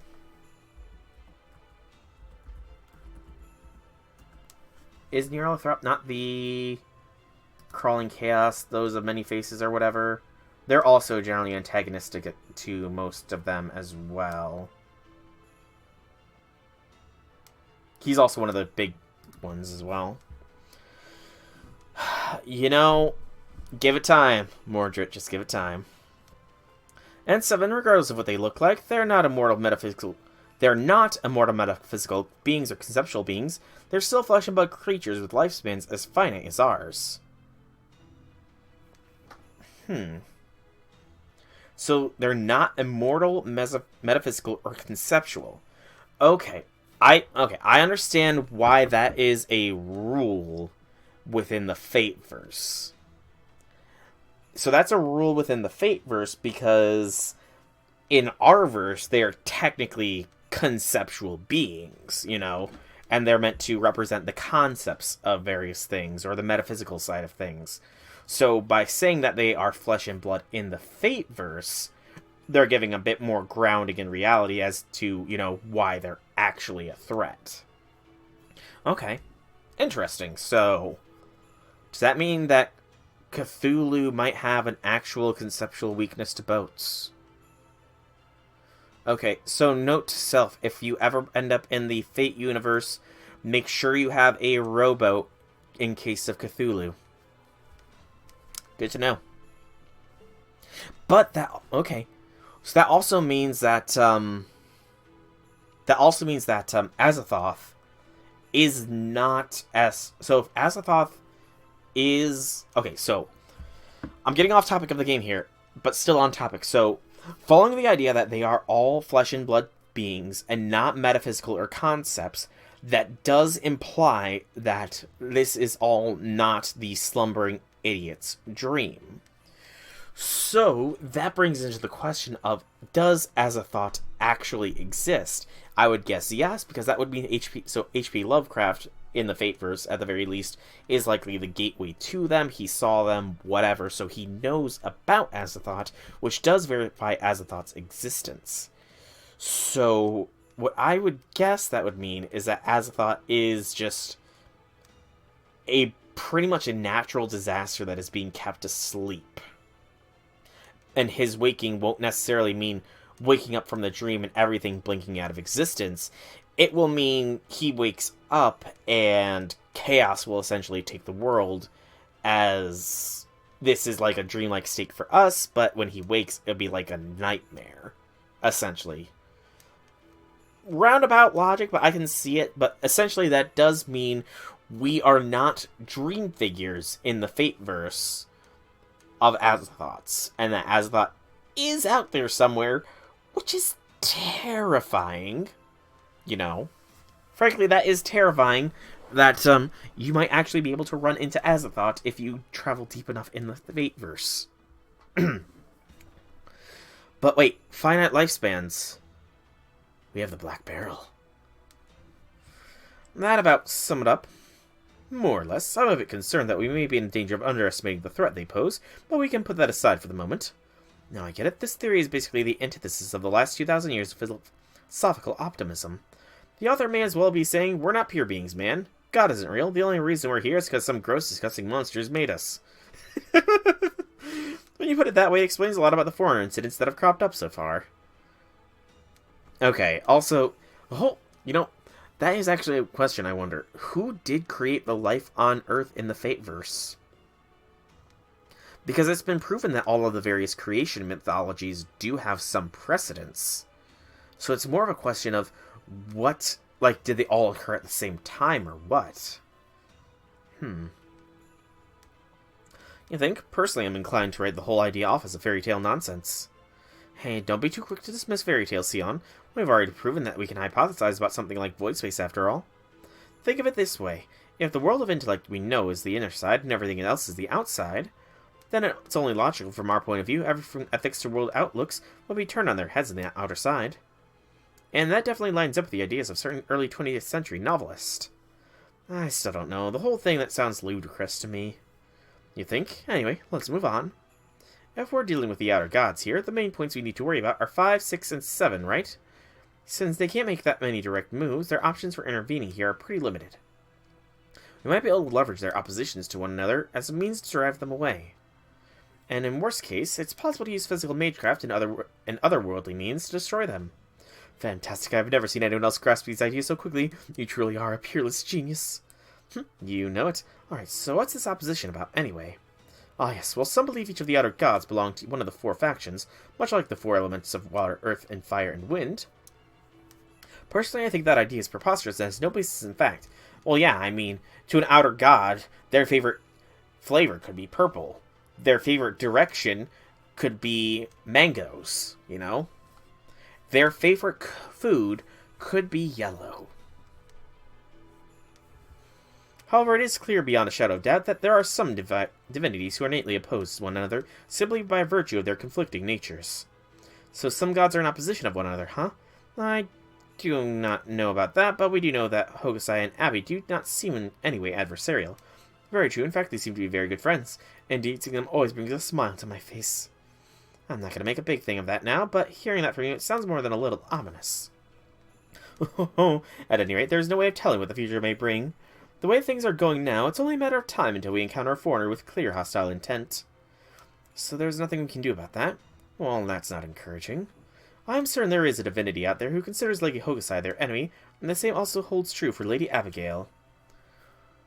Who is the enemy of Yog-Sothoth? The only one I could think of being an enemy of Yog-Sothoth would either be Nyarlathotep or Azathoth, but Azathoth Nyarlathotep has influence with Summer Beebe, and Summer Beebe wanted to help Abby. So it's not Nyarlathotep, it's gotta be Azathoth. That would be the only natural enemy of Yog-Sothoth. Unless they're, reaching deep into the Outer God list of things, you know? I seriously cannot think of any major one that would want to get on Yogg-Sothoth's bad side. If both foreigners were to, as they say, get into a tussle with their enemies, the Chaos Unleashed would be akin to hell on earth. And as heartwarming as that prospect may be, as the caretakers of this fine facility, I'm sure that is a headache you would much prefer to avoid. However, it bears mentioning that if such a brawl did take place, it may actually lead to greater stability than we enjoy right now. Is that your way of saying if we had one of these oppositional deities around, they would be a deterrent that keeps their enemy in check and stops the various foreigners from going off the deep end? That might be why we have Yang here. Yang is Cthulhu, so Cthulhu and Cthulhu might be enemies at opposition, perhaps? In essence, yes. As they say, fire is best fought with fire and poison with poison. Indeed, even incurable poisons can be contained with one another poison of equal potency. While I can see the sense in considering all foreigners too dangerous to remain, I for one am firmly in favor of keeping them around. In fact, I would argue they are the very lamplights keeping the encroaching darkness at bay, thereby preventing a far more disastrous fire from ever occurring. That they are an unparalleled good omen here, to fend off the threat of humanity from nothing less than another space-time continuum. I think it's way too dangerous to go that far, but I do agree we shouldn't be too quick to get rid of them. After all, if knowledge is power, then the unknown is even more power. I agree with that too, however, Marshal Giles, there is still one thing I would like to ask you. By all means, Mademoiselle Sokars. What do you think the foreigners actually are? Earlier you described them as a kind of vaccine inoculating us against greater threats, but that is solely our way of looking at it, right? Ah yes, you have touched upon quite the key conundrum. What we are all compelled to wonder, aren't they? Shrine maidens of evil gods, vessels, avatars, replicas. I do have an opinion on the matter if you care to hear it. Of course. I believe that they are genuine heroes. Oh? Well, one could certainly view them as an abnormal class that was created solely as a means of invading our world. The fact that these beings from the outer universe can only reach out to this world via the Throne of Heroes speaks volumes. The fact is, if these beings wish to come to our world, their only option is to don a heroic spirit, in other words, a human shadow that has left an indelible mark upon history. And what is that but an incredibly blinding restriction? It goes to show that even in the face of our outer gods, our world remains impenetrable and indomitable. So why should we be particularly afraid of their otherworldly madness? We know that humans are more than capable of going mad, killing and destroying even without such influences. In fact, I will go so far as to say this. Madness creates anti-heroes, which go on to create legends of terror. Okay, that is a very true statement. Okay. And the Throne of Heroes welcomes all of it. I trust you see my point. The foreigner girls are still in the midst of creating their legends, and they are doing so in exactly the same way all the heroic spirits did during their lifetimes. That is why I have no fear of foreigners. Indeed, I welcome any and all new arrivals from their class. Well, that turned out to be a more interesting discussion than I was expecting, don't you think, Sion? Okay, so I'm going to go off tangent here a bit. So, I think, based on that, I think, essentially, FGO, as it is, and the reason the Foreigner class exists, only in FGO, is because the Foreigner class is being summoned from out. So the Throne of Heroes exists outside of time and space. We know this. So Foreigners first came into being at this time. At this point in time, Abigail Williams was the first Foreigner class servant. We know this, and it was and Abigail Williams became a Foreigner because of Yogg-Sothoth's outer influence, as well as the meddling of one of the demon god pillars. Salem existed outside of time and space, though, and was sort of a time loop. It was a I'm drawing on Xenoblade Chronicles 3 here. So, the Salem Singularity was essentially a Mobius strip. It was a never-ending present that was with the express purpose of drawing an outer god to reality. The outer gods were always real, because Giles has existed for long since before Abby did. However, the Foreigner class servant didn't exist until the Salem Singularity, where there was a key point. Abigail Williams, through the meddling of one of the 72 demon god pillars of Solomon, as well as an endless time loop, eventually drew the influence of not one but two outer entities. Yeah, H.P. Lovecraft, and obviously Van Gogh. Van Gogh glimpsed them as well. But Abigail was the first foreigner-class servant. So Salem, the first foreigner, became the... That was the start of the hero story of Abigail Williams. Her journey as a foreigner to be sort of a inoculation, as Giles said, against the outer gods, as a soldier against the outer gods. So that's why the foreigner class exists. They are meant to fight the outer gods because of various reasons. So, essentially, I'm very big postulating here, but is this a hint that part 3... Okay, either...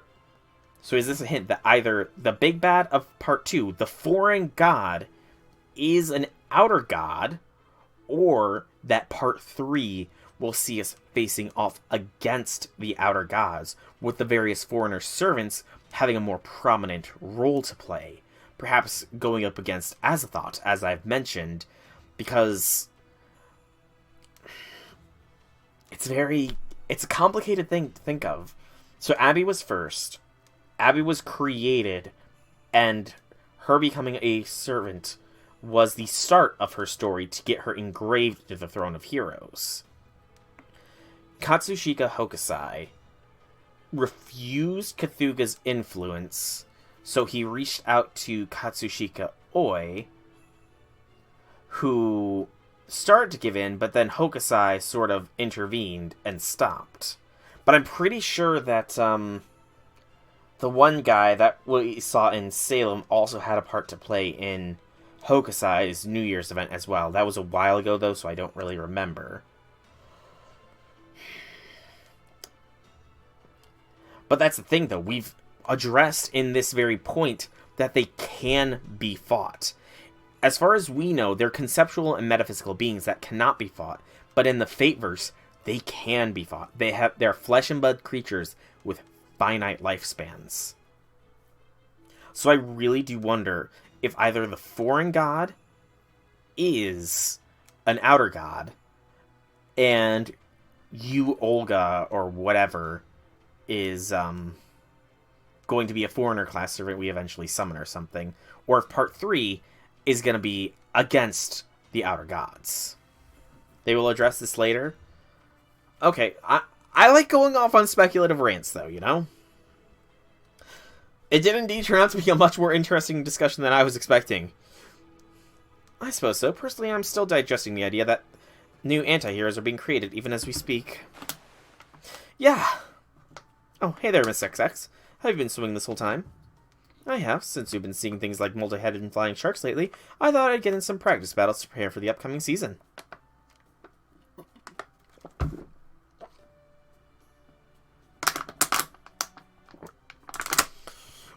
Why did you just have to drop more Servant-verse lore? No, I was on a different tangent, and now you're drawing back the Servant-verse lore. Why did it just got even more complicated? No! Why is the Servant-verse so complicated now? You just threw in the 3rd season out. Gosh darn it.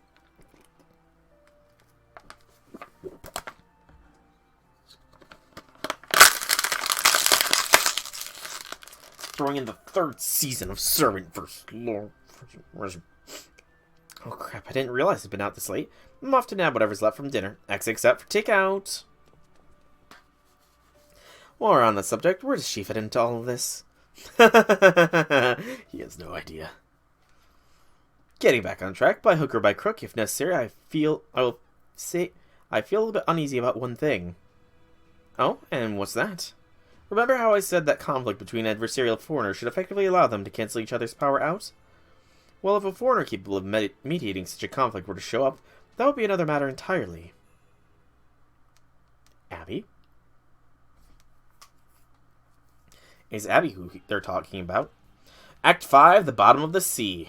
Blooming and Yielding, Part 1. That was a fair bit of a read, by the way. Even if I did go off on a massively long tangent there for a fair bit of time, that was still a long read.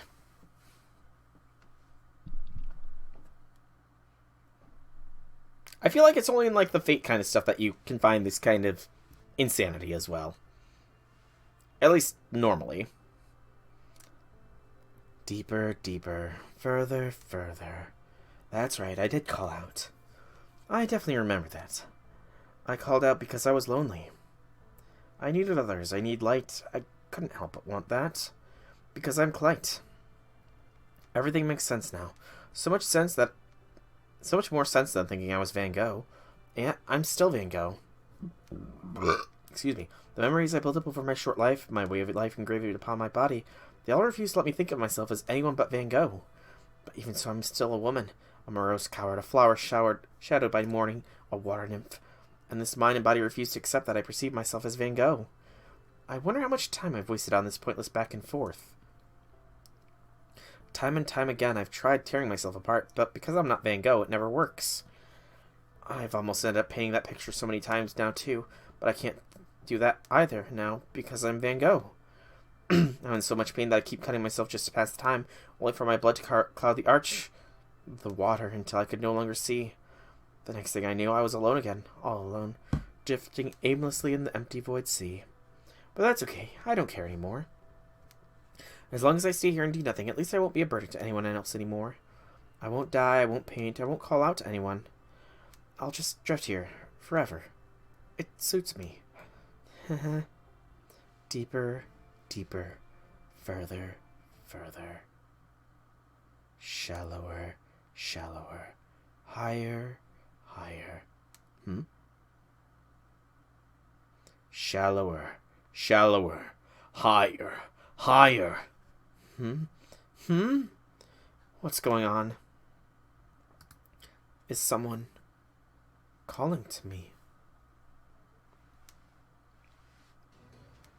Shallower, shallower, higher, higher. I'm picking up what's feeling like a cliff about 20 kilometers ahead of us. We might have a tough time making our way to Goey. Can you use your bounded field to pinpoint her location, Batty? You got it. Just leave everything to Batty. Hang in there, Professor Van Gogh. You might not look or act like how I expected, but I still admire the Jingoku out of your mad painting skills.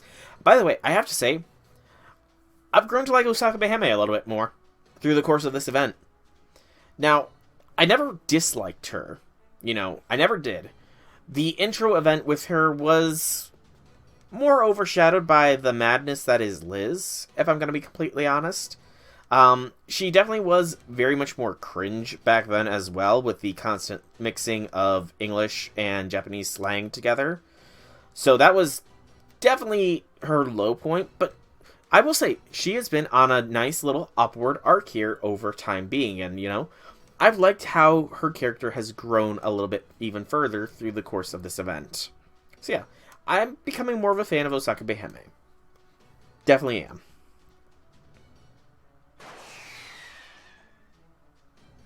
Shallower, shallower, higher, higher.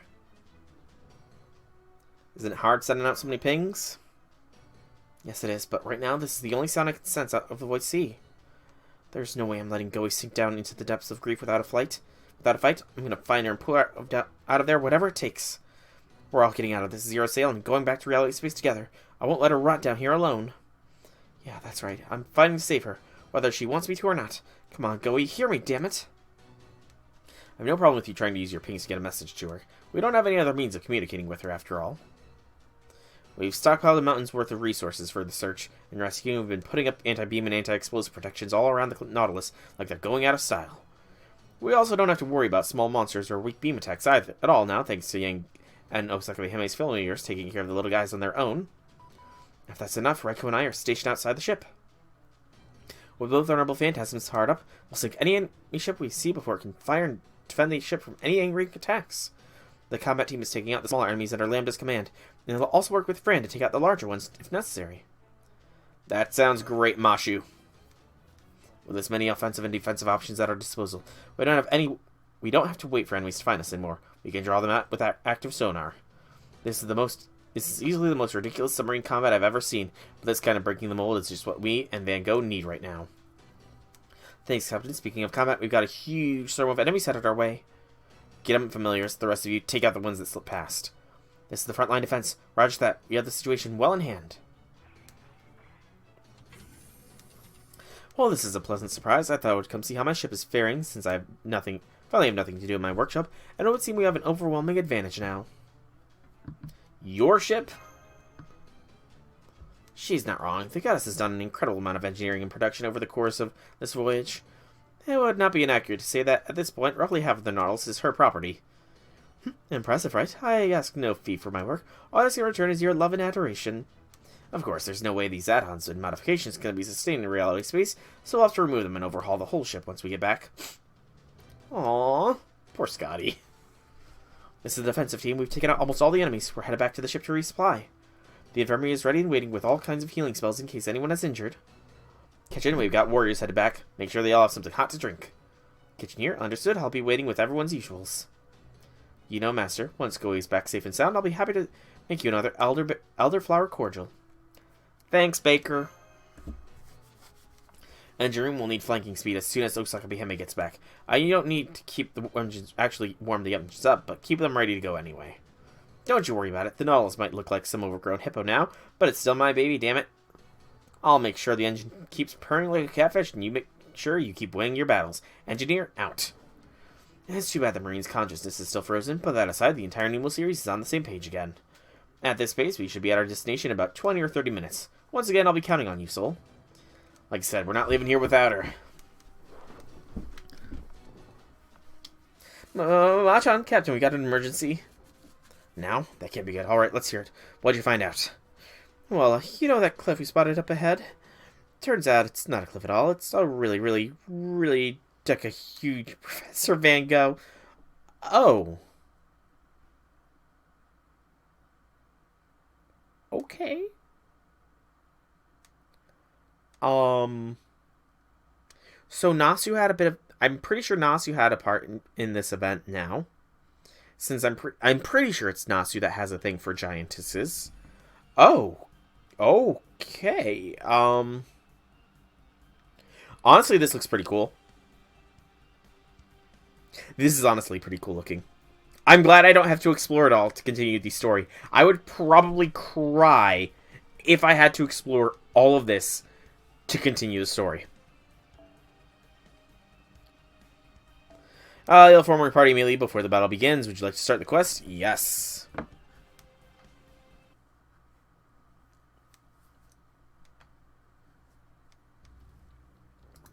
Osaka-Hime, are you absolutely certain you're not mistaken?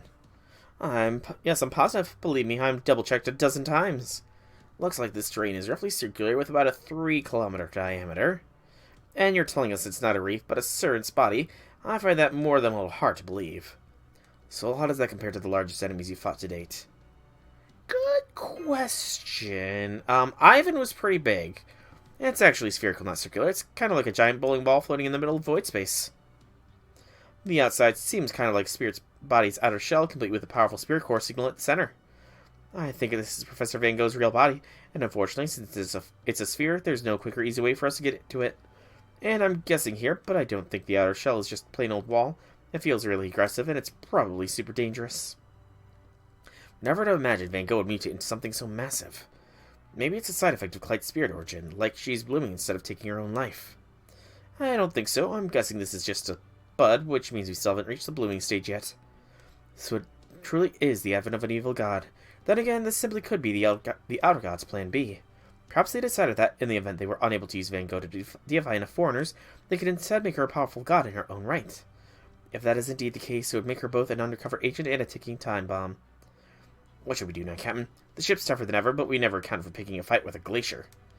I'd like you all to come up with a plan that'll let us break through that shell with existing firepower.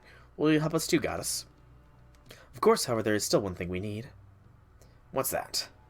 Sometimes, when one is facing impossible-seeming odds, one must turn to a malefactor for help. Is that not so?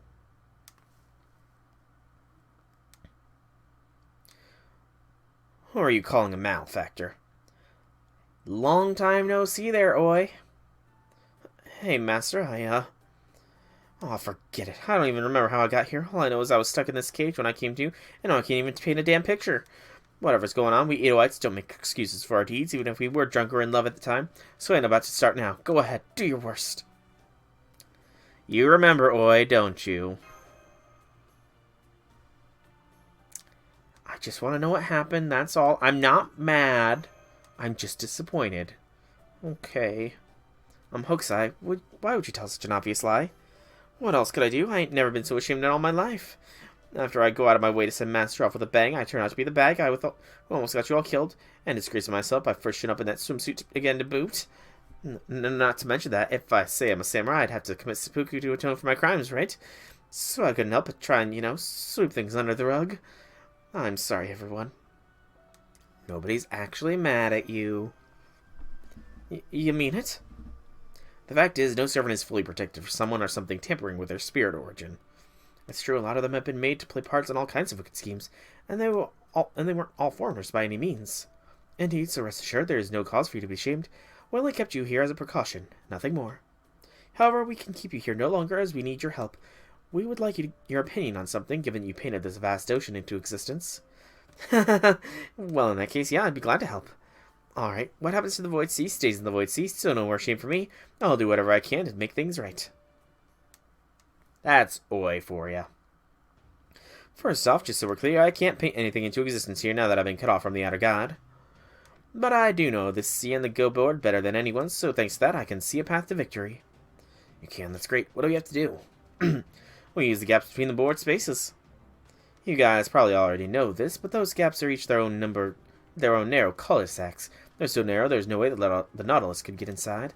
It might be a little tougher to aim for, but once you know the trick, they're useless as hiding places. That's what you guys thought they were, right? You mean they're not? Nope, they actually work just like a real go board. Any place you surround, that becomes your territory. You can take over the smallest unit of space, you cut off the moves your opponent can make with their ghost stones, and open up more for yourself.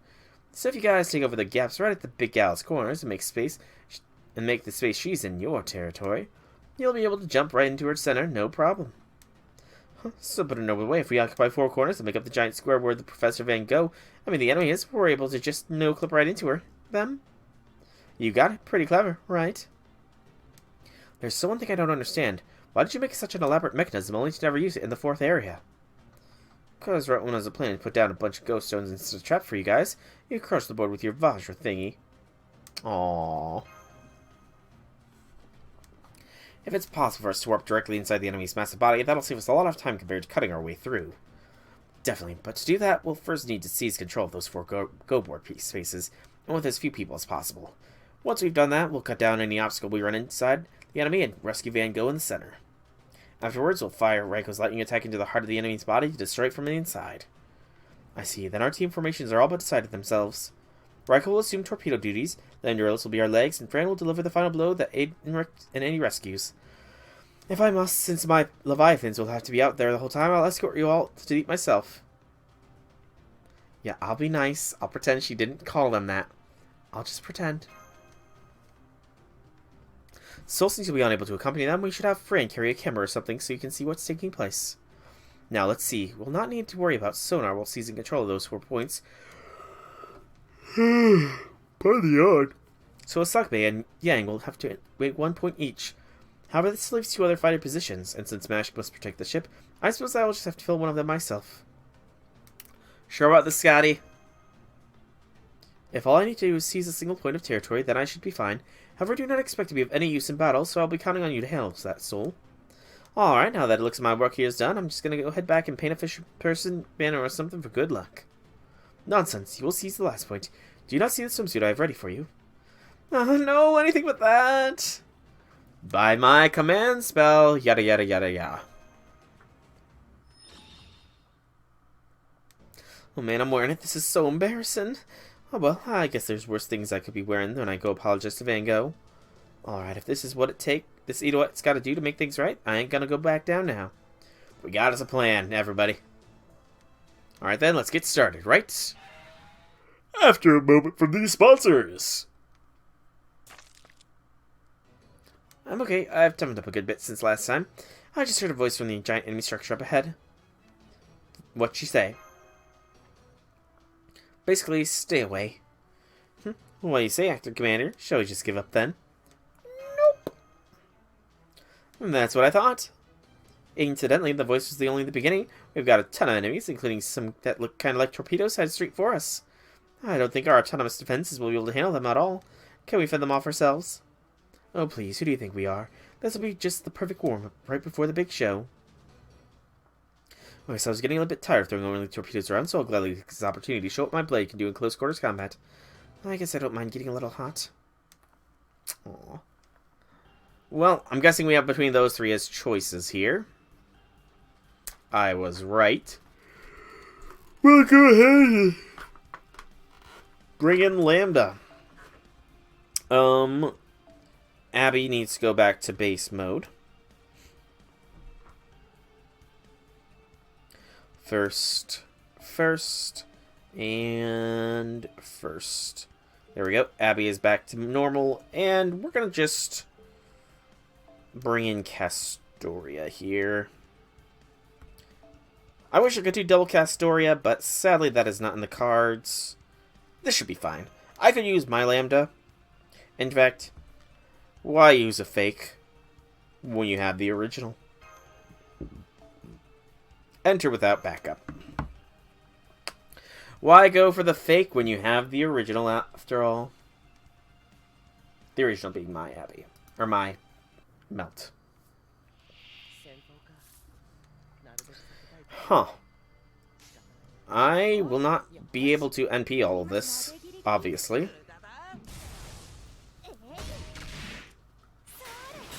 Jeez, I'm yawning. Must be sleepy.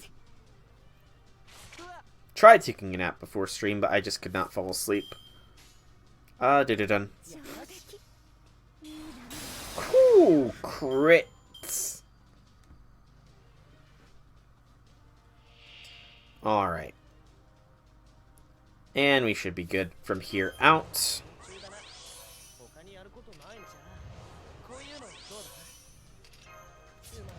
Well, at the very least, have 2 NPs in quick succession.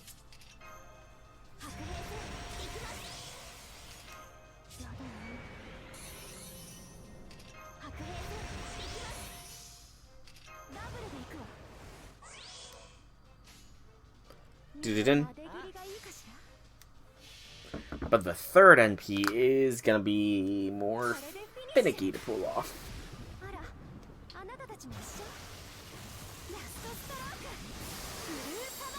The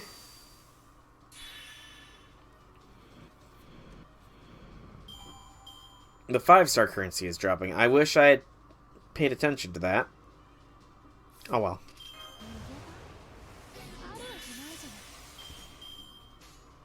Number 2.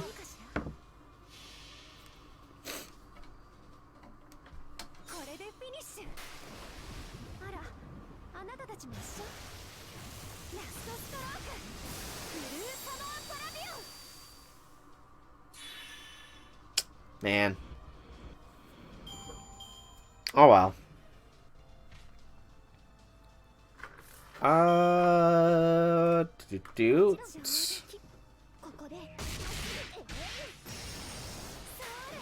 Good.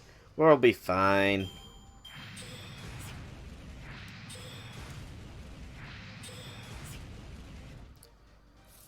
Oh man, we got a Brave Chain with Lambda as well. Let's just use the Brave Chain.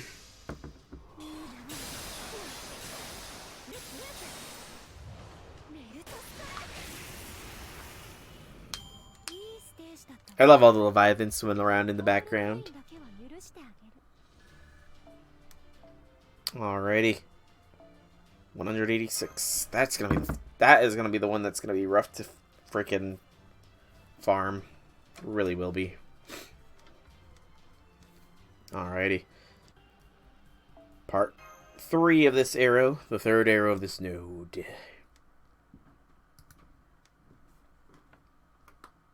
I can hear Lady Yang's voice. She's calling to me. She wants to save me, I can tell. And if she wants to save me, I'm sure everyone else does too. Master, Fran, Nemo. But they can't. I'm too dangerous. I'm a walking contradiction. They wouldn't even recognize me now. I don't have any right to be with them. Who am I again? I'm Vincent Van Gogh. Right, I'm Van Gogh, the servant with the starry night. That's why I have to die. But I can't die because I'm Clyte. Even so, I'm still Van Gogh. Even so, Who am I? An exception has occurred. Core consciousness, reboot complete. I'm Van Gogh, I don't need to think about anything else. All I need to do is follow my madness beyond the stars, release my noble phantasm, and deify other foreigners. Once I do, my mission will be complete. If my mind self-destructs due to overload, I can still accomplish my main objective by engaging my core consciousness and letting my divine form bloom. I will make this sea into our paradise, for that is why I was born. I see. So I did have a purpose, even as a patchwork servant. So that's the programming put in by whatever outer god is in charge of Van Gogh. Welcome, Deontay, by the way. Welcome to the stream. Happy things, happy things. MP3 Van Gogh? Nice. How wonderful. Even if I can't accept it, even if I can't stay it myself, knowing that my life has purpose is a wonderful thing.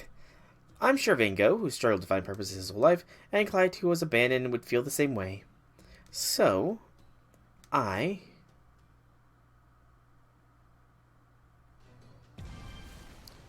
Something's not right here.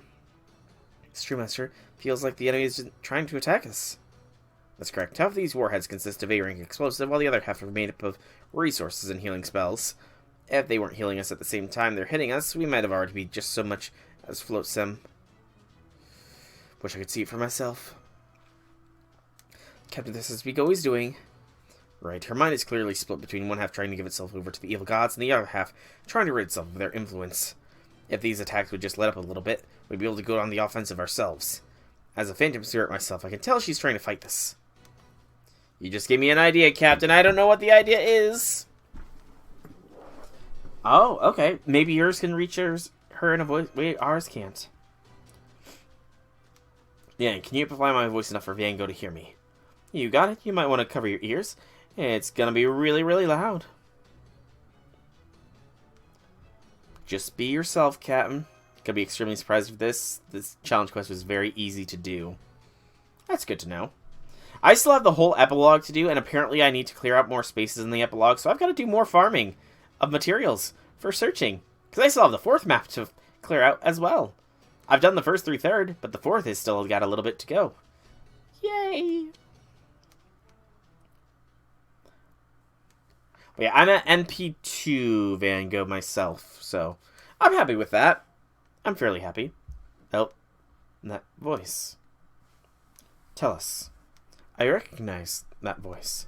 This is Captain Emo of the Nautilus. I repeat, tell us your name. That's right, your name. The name you want to go by. Whatever name that is, it's okay. The battle for your name is also a battle for your sense of self. It's not easy by any means, but only you can fight it. Because what you gain from winning is the most precious thing of all. It doesn't matter how silly your name is, or even how evil. Soul will accept it. I promise. Whatever happens, I promise Chaldea will be there for you. And of course, I, Captain Nemo, will too. We won't abandon you. So don't give up. Fight. Do whatever it takes to win, even if only for one brief moment. You must overcome the enemy. Once again, I repeat. Tell us your name. Whatever it is, the Nautilus will rescue in whatever way you need. You must not listen. I can choose my own name. You must not listen. I can be myself. Contradictions, failures, cursed nature and all, and still find acceptance. Yep. 300,000 points. That's going to be the fun part. I'm honestly just guessing that it is just a total clear to fill out that point ladder. You have to clear out everything, don't you? Stop it. If it's really okay, stop it! For me to have Van Gogh's memories in Clyte's mind and body. Stop, stop, stop, stop, stop, stop, stop! Then, my name is...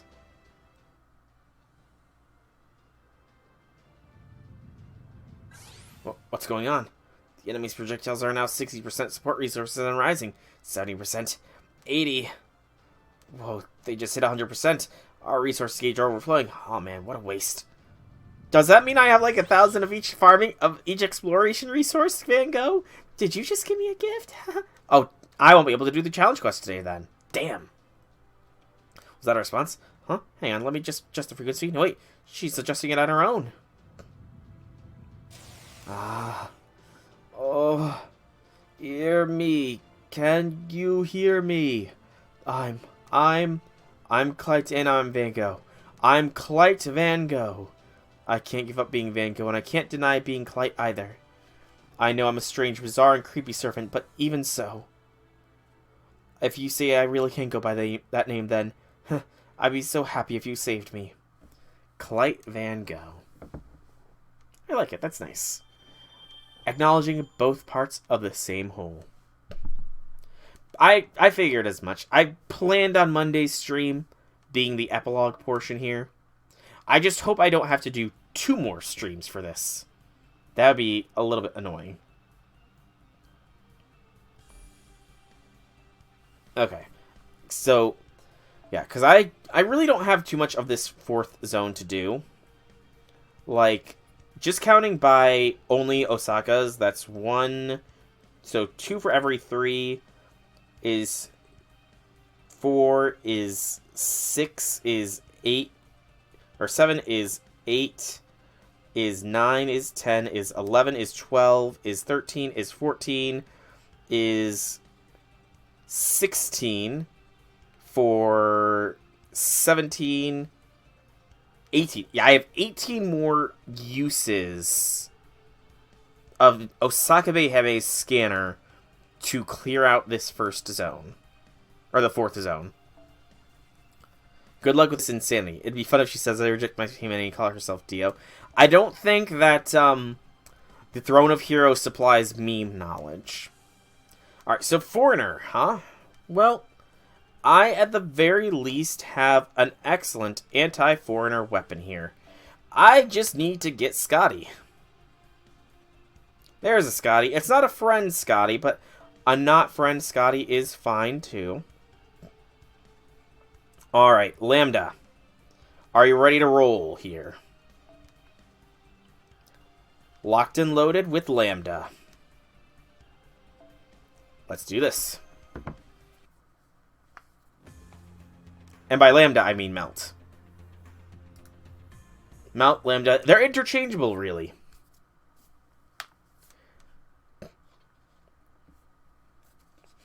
If the the translators do more. Be really mad. Fatal Battle. Artist Agony. Oh, thank you, Scotty! Would you look at that? Scotty gave us even more oomph. Sadly, I won't be able to do this in 2 turns, just because I lack a starting NP here. What else did I get? Beginning of Worry. Ooh.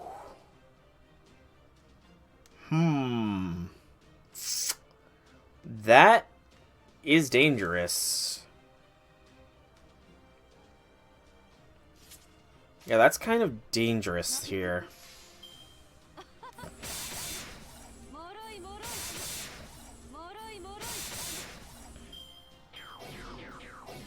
I stopped the attack down, which is good.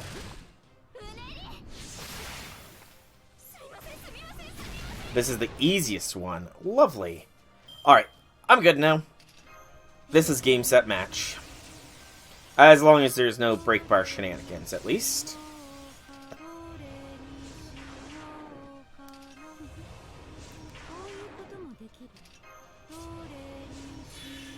Lovely. I guess I'll find out what those shenanigans are here. For now, swappity swap in the BB of Summer. Lock us down, BB. And for safety's sake, let's stun Goey here.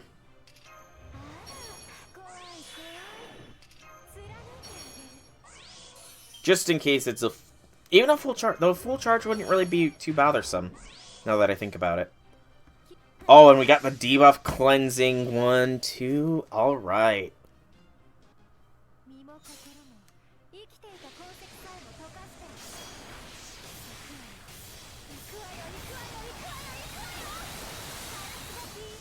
Oh, that's over 1 million damage. Oh, that was almost 2 million damage. Oh, that was so good.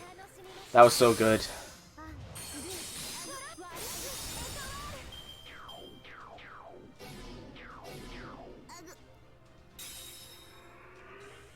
End of Agony. Oh, NP loss! No! I got hit with an NP loss! That sucks! Oh, that's... Oh, man, that's unfortunate, man. That is quite unfortunate. Oh, that smarts. That really... And a guts now, too. I've got NP, though, so this is game, set, match at this point.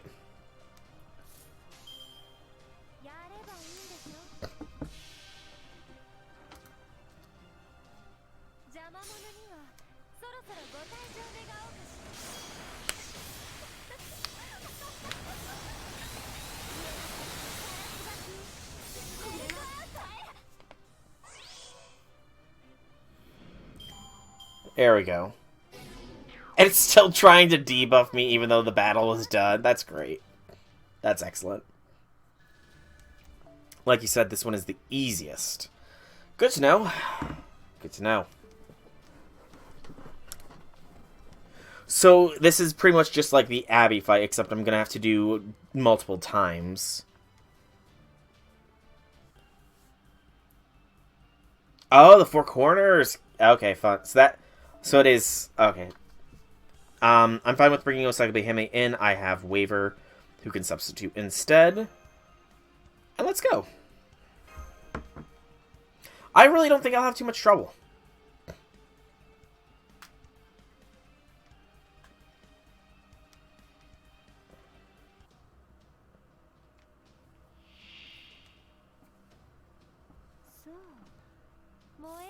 Ooh, we got this. We have it right off the start. All right. Right off the start, we are good to go.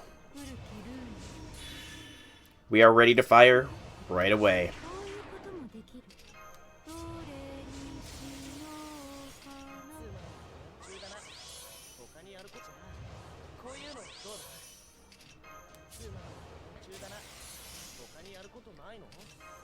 Swapping BB.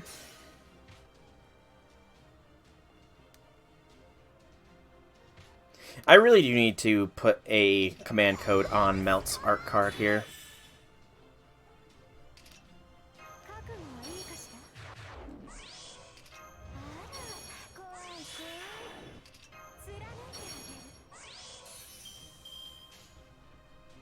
Really need to figure something out. Time for Guts shenanigans. I mean... I don't think she's gonna get the chance to use Guts. Plus, I have debuff cleanse on NP, so... Or buff cleanse. Oh, this is the regret. So the other one was agony. This one's regret. Wonder what the rest are gonna be.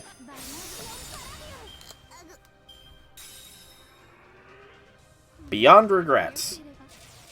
Oh, that's what you mean by Guts shenanigans.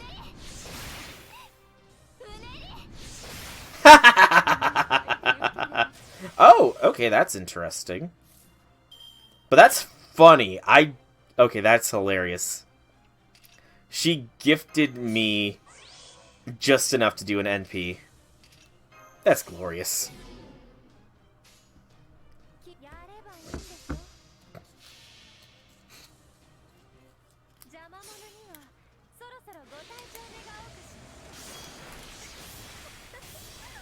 So the Guts she just gained is gone. As well as 1 life will be gone. So he just eliminated 2 Guts there. 3 Guts are gone. I think I'll be fine. Aw, no NP though. Aw, I'm lacking NP. I'm 10 points short. I'll be fine.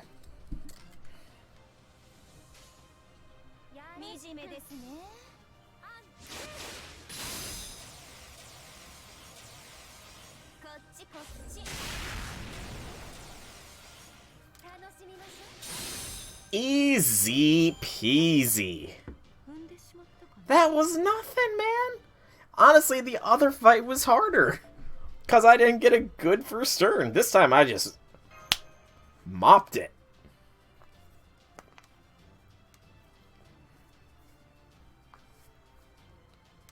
That was nothing. The power of Melt compels. Alright. What do you got for this round here for me, Goey? We've defeated your agony and your regret. What is it next?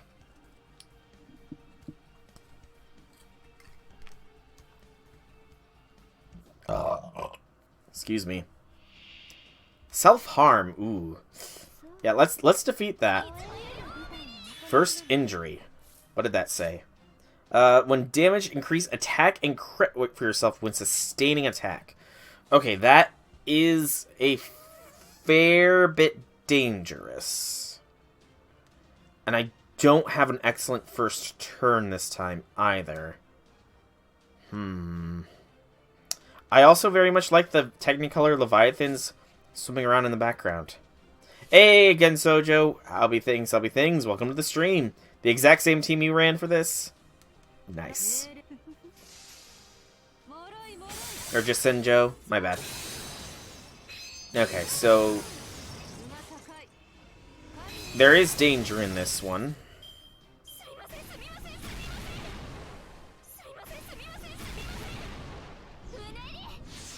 Ooh, especially that crit there. But now the danger is past. Praise be, no more danger. Because I have the power of Melt on my side. With Melt at my side, can I lose this? I don't think so. I really don't. Alright, swap out the wave for BB.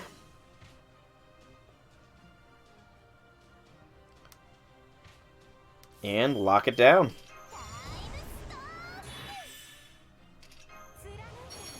Get some more cards. Excellent. We got the 100% on the arts there. And Stunner. Just so that we have one less turn of dealing with that.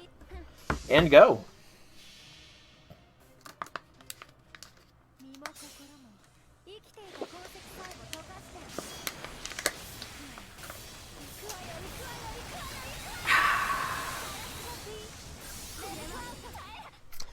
I like how it gets the buffs and then loses them instantly. That's hilarious. I don't think I'm going to have NP, though. Yeah, I'm just short on NP. That's unfortunate. Overlapping injury. It's a shame that I'm short NP-wise here, but I'll be fine. Yeah, I'm fine. Gotta love Melt.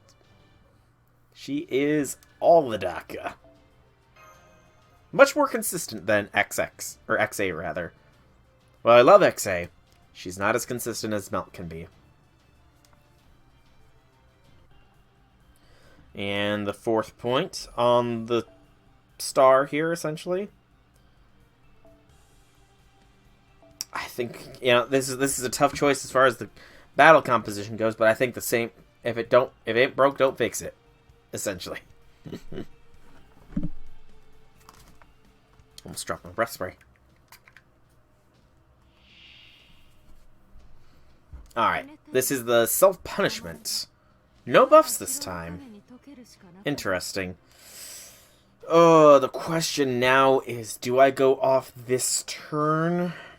I don't have an arts card is the issue.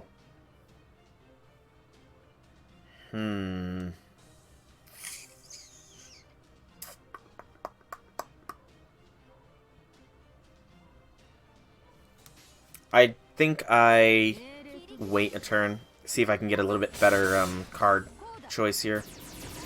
Buff removal will not work for the challenge quest. Good to know. Self-punishment is cursing herself. Goey does get benefits from her NP on Curse, though. Okay, so next turn will definitely be the turn to Blast.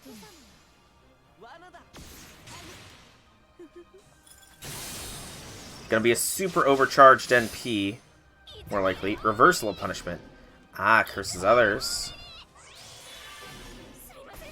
And she absorbed curse and is now doing extra damage. Okay. Alright, it's still not ideal. This really is not an ideal setup for Melt. 2 quick together would be good. An Arts and a quick would be good. But a Buster and a quick together is not that good. As far as my setup goes.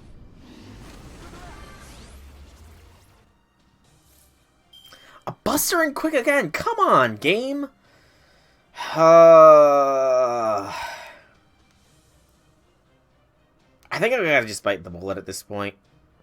This is the exact same Buster and quick card as well. Yeah, I gotta just bite the bullet.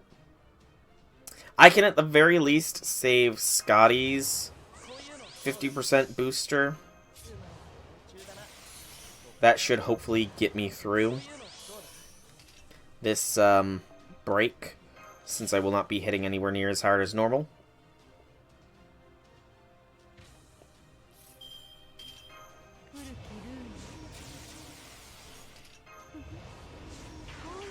Yeah.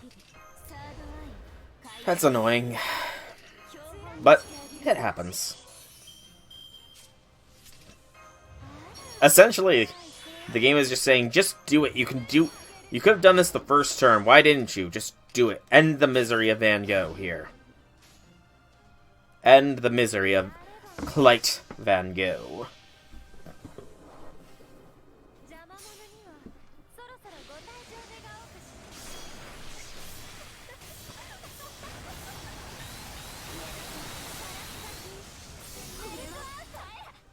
True, Melt's first skill is indeed nuts.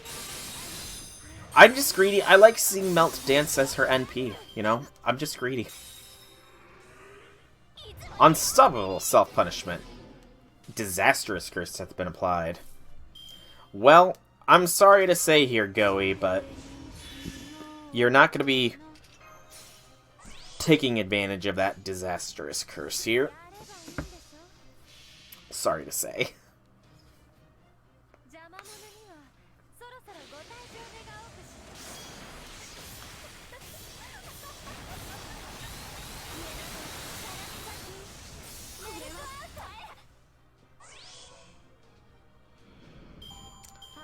Farewell.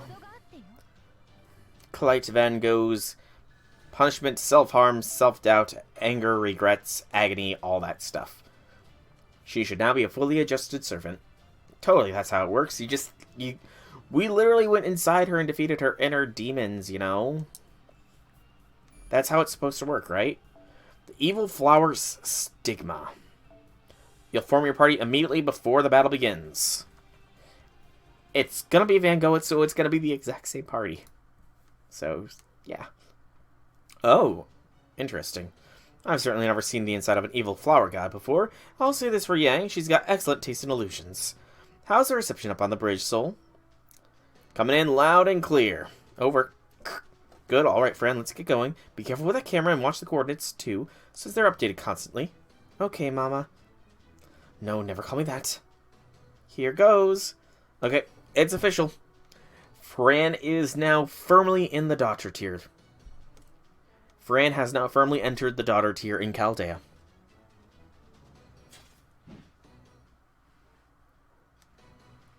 Now this one. Yeah. Ha. That hurt, but might have found her. Ooh.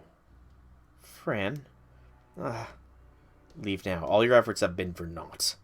The noble phantasm release may have failed, but now I have grown. I cannot be eliminated by any conventional means. Have no fear. Even after the conclusion of this place, the invasion of your realm will not begin for another 1,000 years. When that time comes, you will have my word that the invasion will be executed by painless or even pleasurable means of coexistence with intelligent life. Something is speaking through Van Gogh. Okay. Van Gogh, Fran, don't listen to that voice. It's a divinity from another world. One death will screw this all up? Good to know. It's just saying random words to try and get us to back off. Not at all. The fact is, accepting me is the next best outcome all of you could hope for. Nope. Why not? 'Cause you're hurting Van Gogh. Van Gogh, we're patchwork beings. We can still have fun together. Thank you, Fran. Initial negotiations have failed. A pity. Perhaps you'll be more receptive after I've captured and tortured you. Okay, I really want to know who this outer god is, because they are speaking cold hard logic here. It's gotta be somebody allied with Cthulhu. And possibly at odds with Cthulhu. But I don't know. It's not one of the big ones. It's gotta be a more obscure outer god, but I just don't know all of the outer gods, you know? Alright. I could... Oh. Do I dare? Do I dare do that? Oh, it would be so glorious. It would be so glorious to do anti-ship blade, but I'm not going to. I gotta conserve things.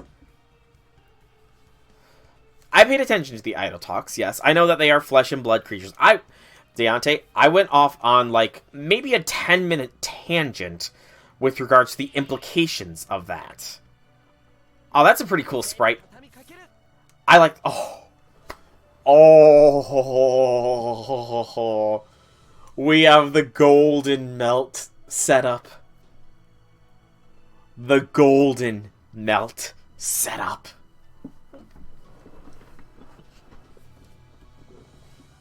I should have done anti-ship blade. I really should have. But yeah, I went off on like a 10-minute tangent with regards to the implications of the lore that was dropped with regards to the outer gods. So I paid attention. Which is probably why I'm missing things, because I overanalyzed to heck.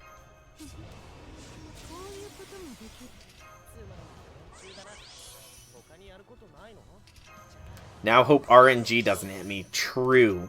Very, very true. This is a triple break, so... And it's not Van Gogh, which means different things are gonna happen here.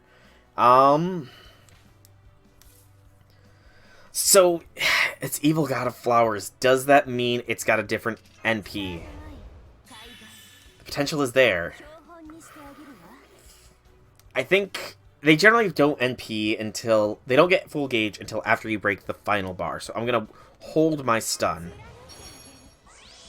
And I'm going to hold Melt Virus as well here. No need to go all in on Melt Virus just yet. All buffs have been used. Confirming. Confirming. All buffs have been used. Confirmed. Initialize.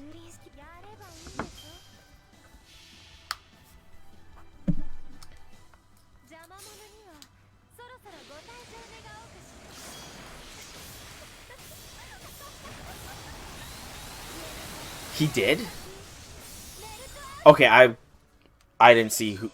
I don't remember who he said this was. Honestly. Which annoys me. Okay, I'm glad I did not go for the stun. 1,000-year slumber. Sleep is on BB. So BB hath fallen asleep. Okay. You know what? I'm gonna do it. First, let's stun Goey here, or Evil God of Flowers. Second, by the power of my command spell, Melt. It's time to dance.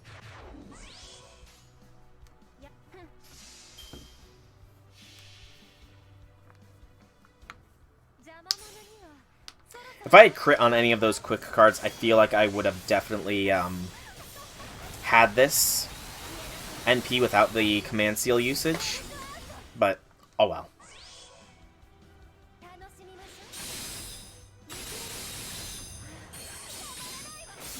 Nope, I would have been 2% short. That is kind of annoying that I'm 2% short. And there's the full charge. Alright.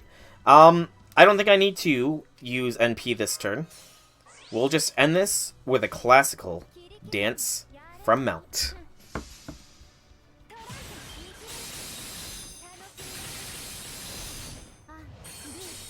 No RNG required. Hey, Melt finally fell asleep. She deserves the nap, you know. Melt deserves the nap from the sheer devastation she just wrought. 5 spirit roots. Makes sense. Whoo! Easy.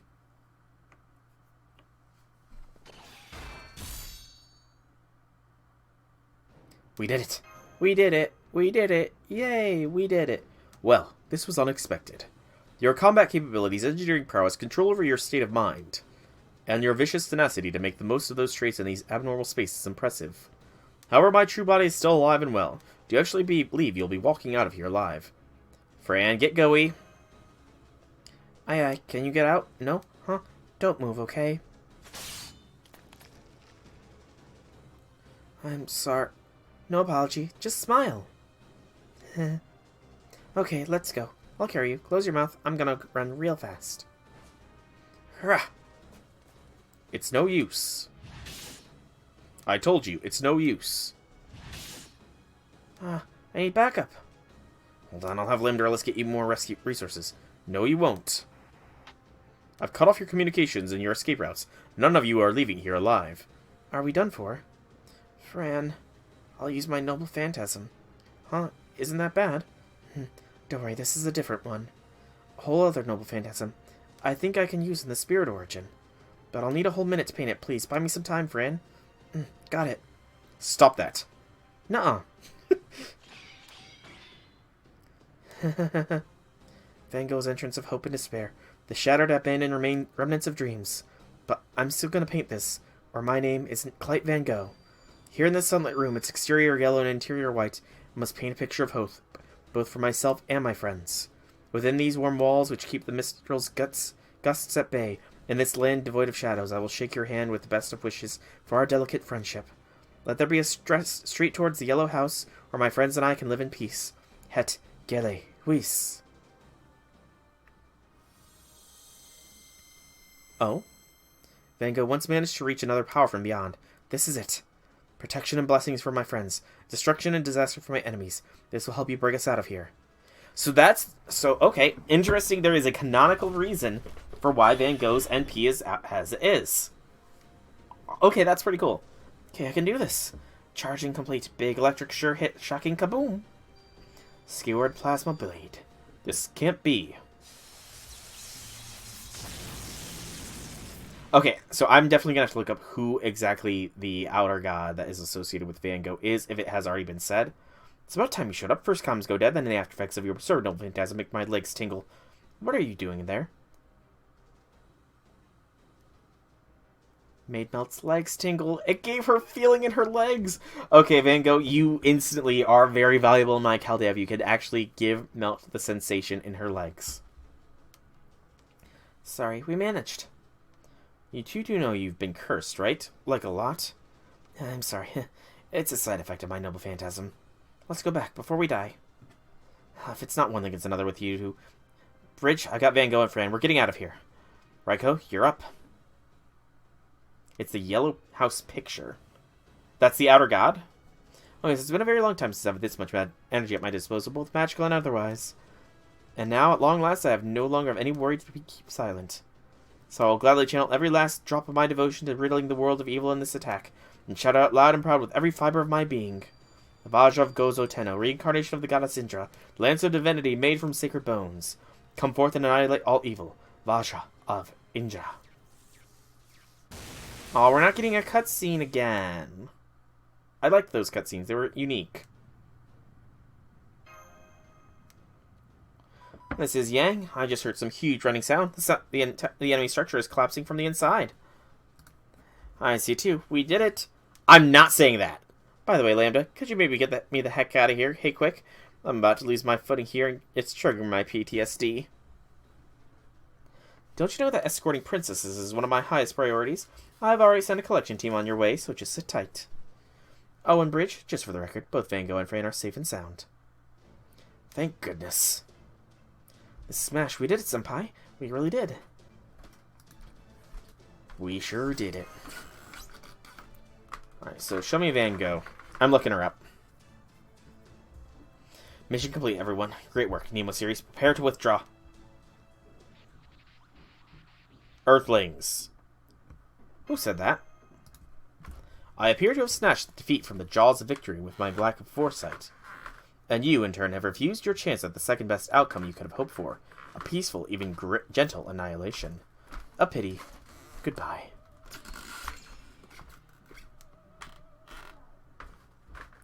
A little bit unsettling. I do note that it had, like, a unique fade-away sound. It had a very unique, like, fading away sound there compared to normal. Gods always resort to threats when things don't go their way. That's why humans are forced to worship them, whether they actually like them or not. But it doesn't matter what they say. It's up to humanity to sail the sea of hope and guide our ships towards it. Don't you agree, Zhang Yu? Affirmative. I knew you would. Alright, let's get ready to welcome everyone back on board. Pay attention to everything else after this. Will do. Although I am definitely approaching the end point of this stream here, so hopefully it's not too much more that I need to focus. The flower is gone.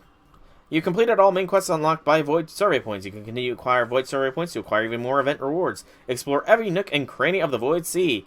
Oh, trust me. I plan on it. I think we don't have too many nooks and crannies left to explore, though. Just the 4th region, and then I've cleared everything to explore that is currently unlocked. Alright, so final act, firing a salute to the abyss. Alright, we'll probably do this and then call the stream, I'm gonna say. Because, like I said, I'm getting hungry. I am getting quite hungry.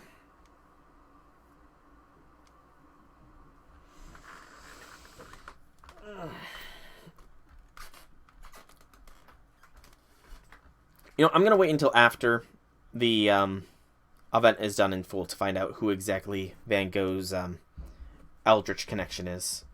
Did FGO crash? I think FGO might have crashed. Nope, nope, there we go. It was thinking about it.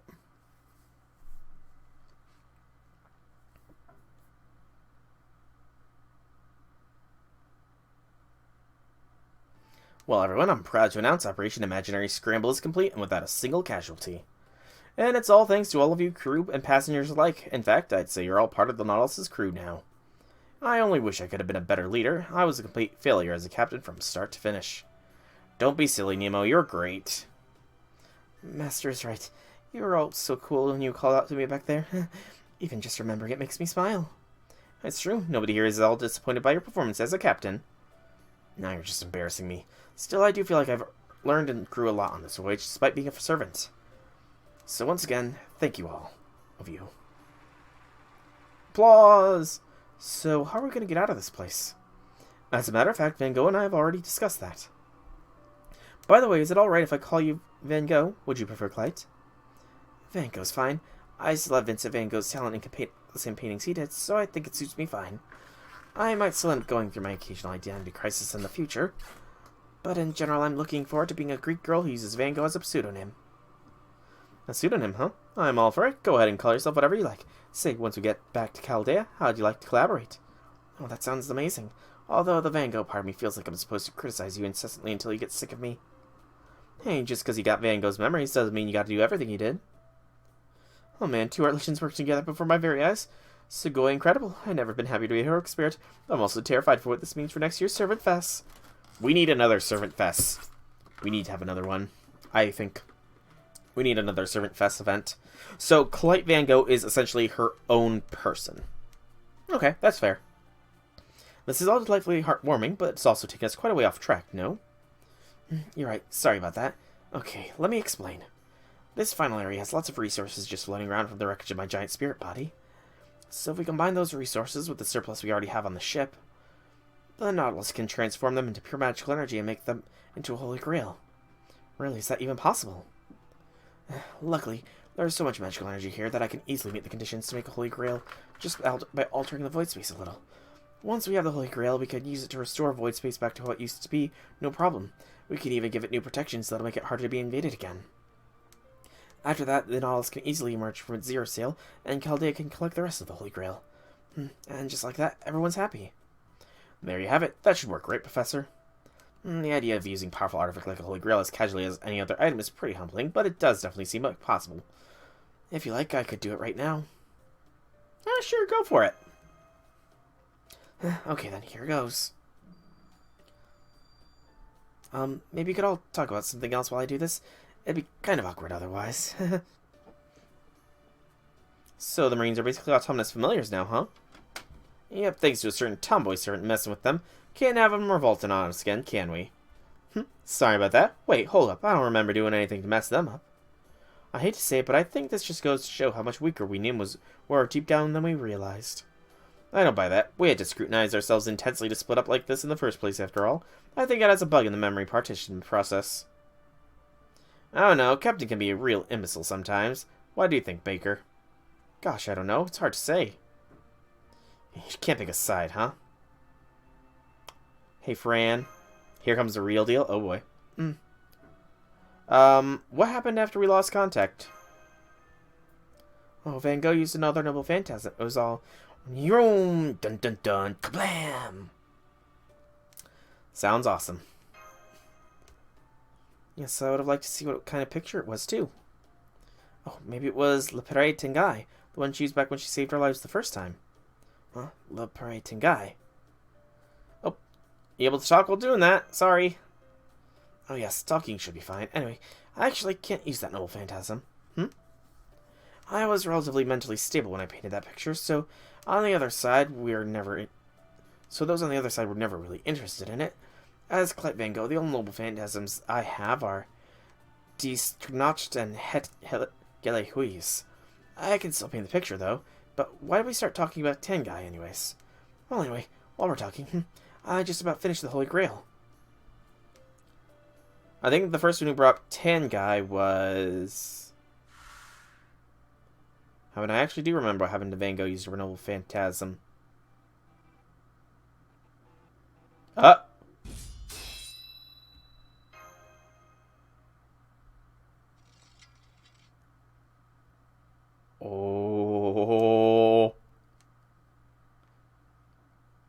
Did you just attack Yang? So you tried to end me in a single blow, huh? Hegemon King. I change.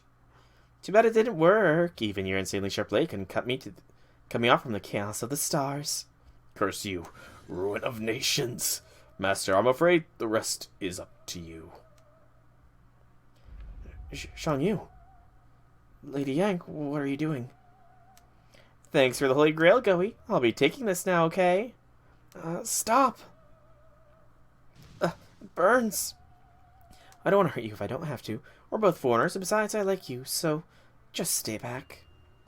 What's the meaning of this, Yang? Stop. Put down the Holy Grail right now. What she said. Otherwise, I'll fill you with soap full of holes. You'll be emptier than the void sea. Come on, you cut it out. Tell me this is some kind of victory prank. I'm afraid it's nothing like that, Batty. In fact, it might be an especially bad ending for you. Don't you ignore me.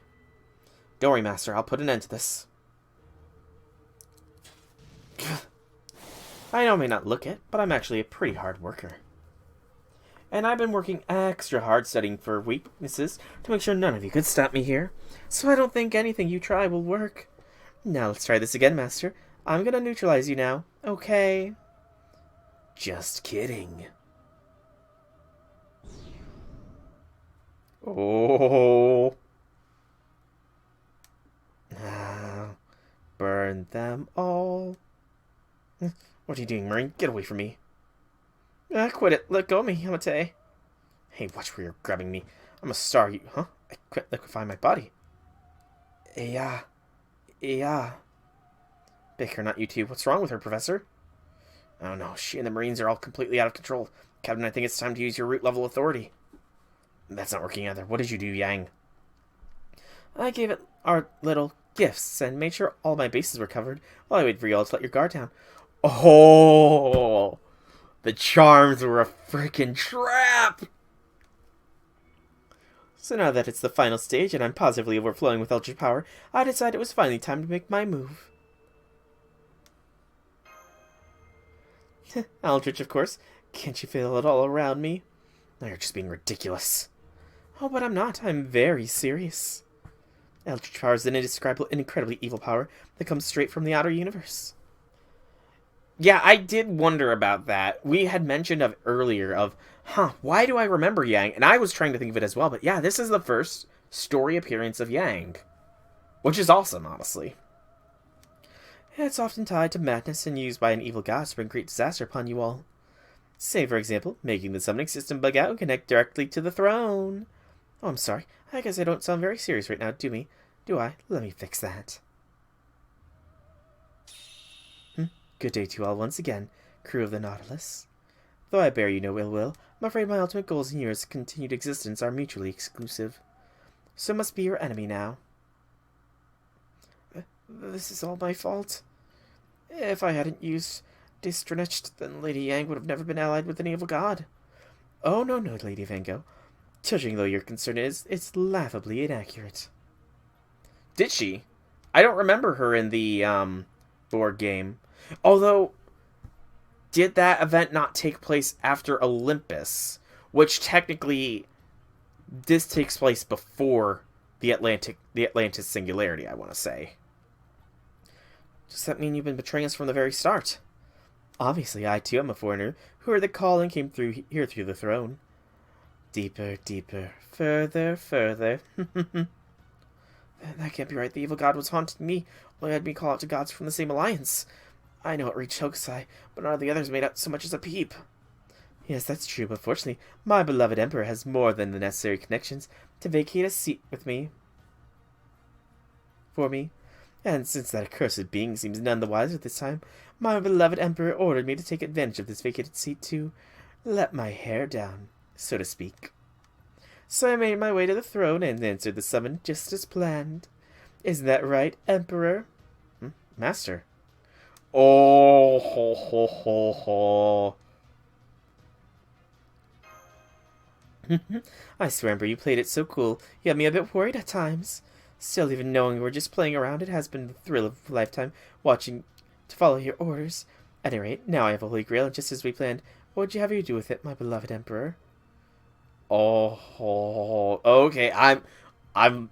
Where is this going? Ah, yes, I see.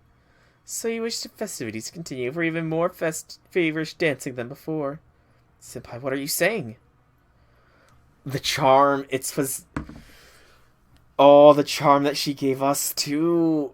Oh, it's allowed a connection. It's allowed us a connection to an outer god. Okay.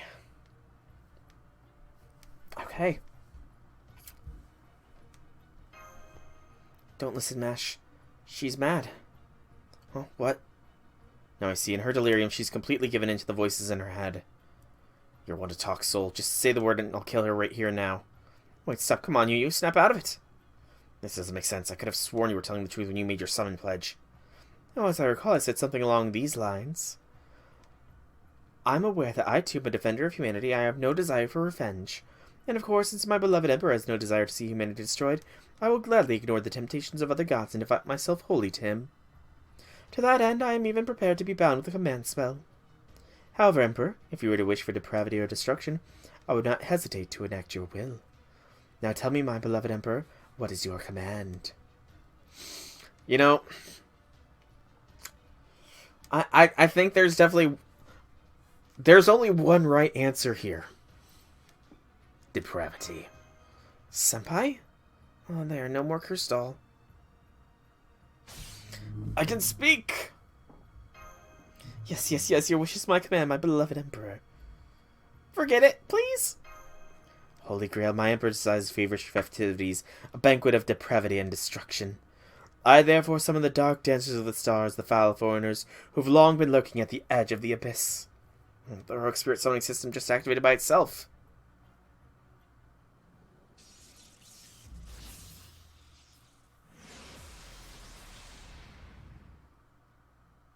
What? Huh? Where'd I just get summoned? Master, if you're here, then does it mean I'm on the Nautilus?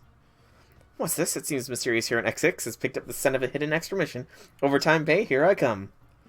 I could have sworn I summoned a third servant as well, but the maidens gathered here will suffice.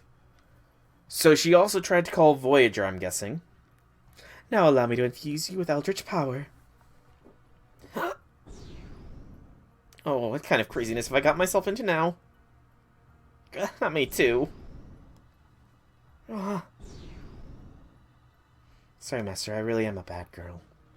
Last night's drawing wasn't enough. Not nearly enough. Whatever am I gonna do? Now that I'm a bad girl, I think I'll take out all my frustration at being left home alone on you. Master, I've only been pretending to depend on your handouts. The truth is, I've been squirreling money away. Oh no, the plot twist. XX, how could you?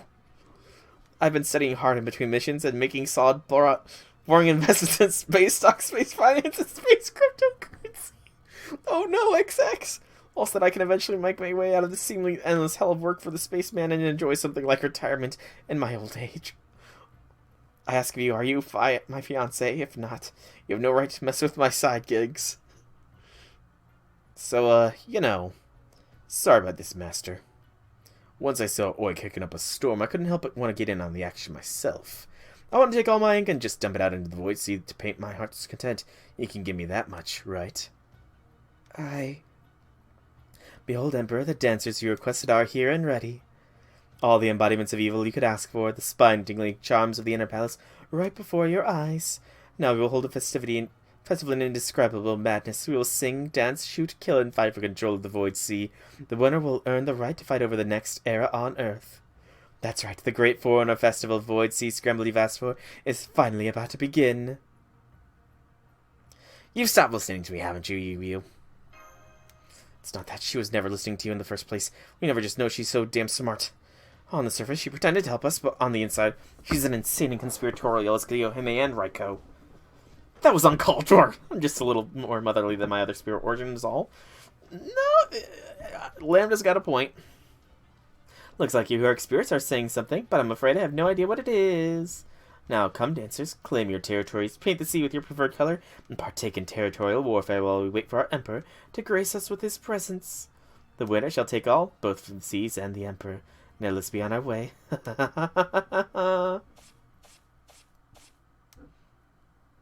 Well, that happened. So... Alright, so I'm unraveling a little bit here. I might be reaching. So whoever Van Gogh's patron is, sent out a call to all members. You can't unlock without finding... Okay, I planned on... So... I'm going to go extrapolate here. So whoever Van Gogh's patron is, put a call out to all the other outer gods in their alliance. Only Cthulhu answered. Cthulhu is the only one that answered this call here. However, Cthulhu must be in an opposite faction, and Cthulhu is obviously Yang's emperor. One of the two. We're also her emperor, whatever. Cthulhu managed to slip Yu in on the call as well, so that for the eventual betrayal. And at this point, Cthulhu, working through Yu, has essentially over... Nope, I am OFG. What is OFG? Okay, I guess I just have to clearly finish off the event. But so Abby would never say something like this. Well, this isn't Abby normally. This is Abby that is lost to insanity. Off track. Gotcha. Abby has lost herself to insanity. And this is the historical Salem Abby, not the Abby who has grown into her role as the priestess. Oh! Goey's still here. Not going with them? I'm sorry, that kind of party isn't really my thing. Are you still seeing Van Gogh, even though in your final form? Yes, though now I feel a bit left out. But how? The Eldritch Power clearly made all the others lose their minds. I really don't like forming hypotheses about such bizarre powers, but maybe when we physically defeated her evil god's terminal and cut off her link, the Eldritch Power targeting her didn't take root. Look, I just threw all Nemo series dolls. I threw away all the Nemo series dolls. What were we just doing? My head hurts. Maybe my oven has a gas leak. Geez, you got one of those dolls too, Baker? No wonder you were acting so weird. So we were infected with mental corruption we somehow couldn't notice, even with our memory partition. This eldritch power is truly frightening. But me so off, I looked into the original to see what she actually said. Oh, what did she actually say? In the original Mortrit. So I know things are kind of weird right now, but this is an existential crisis for humanity, right? I'm not just imagining things, am I? It's a real doozy! It looks like we'll need to begin a second operation, Acting Commander. Indeed, unfortunately, Fran has already shown us a path to victory. All we need to do is remove the terminals feeding the foreigners eldritch power from the outer gods, and it should quell their rampage. Once they have come to their senses, even if only for a moment, we should be able to restrain them.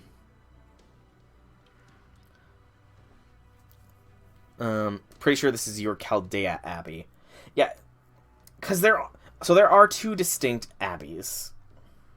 There are two distinct abbeys. One, the abbey that we summoned to Chaldea, who has no memories of the actual Salem Singularity, or vague memories, and one that is from the Salem Singularity. So, this is the one without the memories from the Salem Singularity, and madness, you know? Who knows? You were freaking out, weren't you, earlier, Scotty? Never mention that again. Now, Van Gogh, let me ask you this. Can you still draw Distornacht? Why do you ask? That noble phantasm can transform foreigner spirit origins, can it not? Then could you not use it to only extract the outer gods' terminals from the foreigners, thereby severing their links? Of course, if that degree of control is beyond your ability, then it would be far too risky to attempt. What, you know what? What just occurred to me? Who the heck is XX's patron? I mean, I know Servant Verse is weird, but who the hell is her patron? I'll do it. I know I can do it.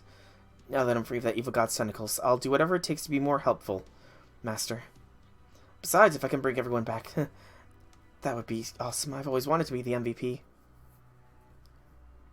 Okay. This is a defining point, and I've chosen. I think Goey officially is on the second tier of the harem. Yeah. She is the second tier. She's not in the A tier, but she's in the B tier. Looks like Van Gogh staying behind might just be the silver lining we need, Senpai. I guess that just leaves one big question. I'm pretty sure the Chaldea foreigners will be okay once we knock the crazy out of them. But what about Yu? It seemed like her madness ran pretty deep. We should kill her. I agree, but... Nope! Not doing that. She helped us too much. I knew it. You're so kind, Master. Almost to a fault. So this isn't over yet, huh? Oh, fine. Just be warned that I'm using the pool for at least 3 days straight once we get back to Chaldea. Excuse me. Who's there?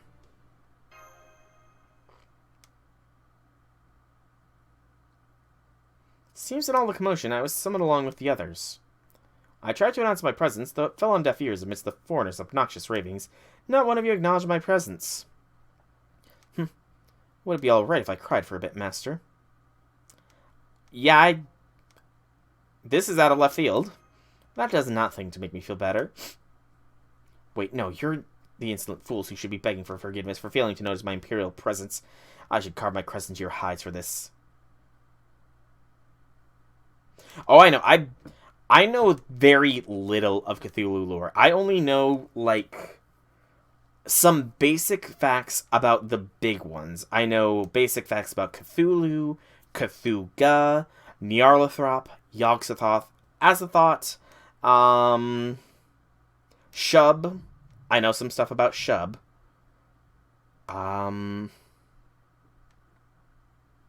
And then I don't remember the name of it, but I know that there is an outer god that is literally a sphere of metal surrounded by blades that are ever spinning, so Foreigner Emiya is a possibility in the future. Just saying. Hang on. I think this might be just what we need to get us out of this new Eldritch Nightmare, Acting Commander. Wu Zai-Ten is from the Tang Dynasty in China, and she's the she's the grandmother of Emperor Xuanzong, the same emperor Yang Guifi calls her beloved.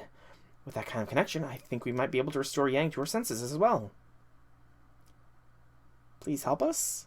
Nightbright. I don't know what that thing's about. Oh, so you'd atone for ignoring me by thrusting me into the spotlight now? Very well, I shall forgive your transgressions just this once. Go on then, make the spotlight even brighter. That aside, it sounds as though the tentacle girl who summoned us here is the one called Yang Yuhan I have been hearing about as of late. Then does that mean the beloved emperor she speaks of is that Li Long Ji brat? Oh ho ho. How interesting. It would seem my time has come once more to let my dark sadistic side run free. Come, ferryman, let us set off at once. I shall turn these foreigner seas into an ocean of poison and blood.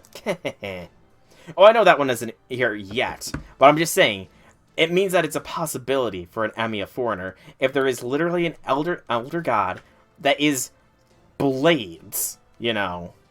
That means that Amiya could be a terminal for them. I could do without the poison and blood part, but it sounds like a good apart from that. Let's get going, soul. You have to snap them back to their senses before it's too late. My calculations never predicted that Wu Zaiten would come to our aid. Now it just remains to be seen if this turn of events bodes well or ill. Sorry, Zhang Yu, I forgot. Come on, Professor Nurse. We need to get back up and running. Once we're done with that, I'll join the fight too. Now that all of humanity's at stake, it's time for our last stand. I'll do whatever it takes to stop it.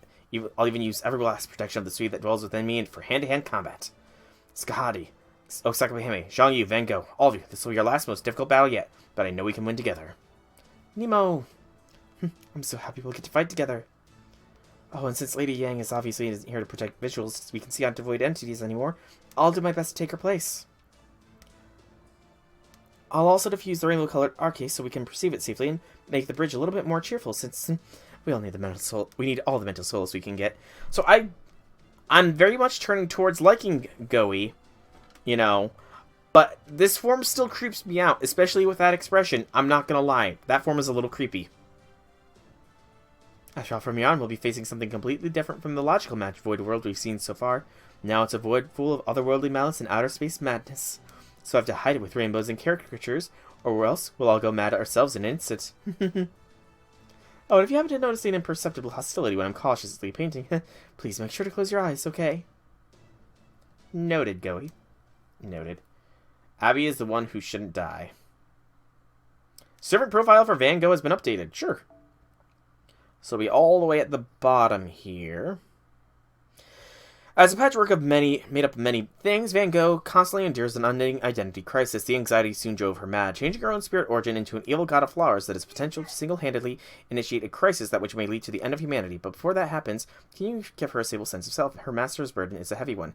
Yet this surprisingly stubborn and cunning being is what Servant Clyde Van Gogh is all about. Masters who go on adventures with her and learn to understand her troubling personality, her craftiness, her iron will, her strong sense of duty, and faithful camaraderie will eventually form a bond with her and guide her as a loyal, dependable advisor, thereby preventing a fall to madness. Good gracious, that is a mouthful. So close that, and that should be the main story done. So it's just the epilogue left, which I will... More exploration! I got a lot of farming to do. And I'll do it next time, because I'm starving. So I've been Soulrack Dragon. I hope you've enjoyed this stream. If you have, leave me some feedback in whichever way you so see fit. If you want to check out more about me, be sure to check out my channel here on Twitch or YouTube. Same name, same games. There is plenty of content for you to enjoy. If you're watching this on YouTube, be sure to drop a subscription. I forgot to mention this at the start of the stream, but yeah. This is spoilers past Lost Belt 6. Oh boy. Good to know, good to know. But thank you guys so much for coming out. I hope you enjoyed. Have a fantastic evening, everybody.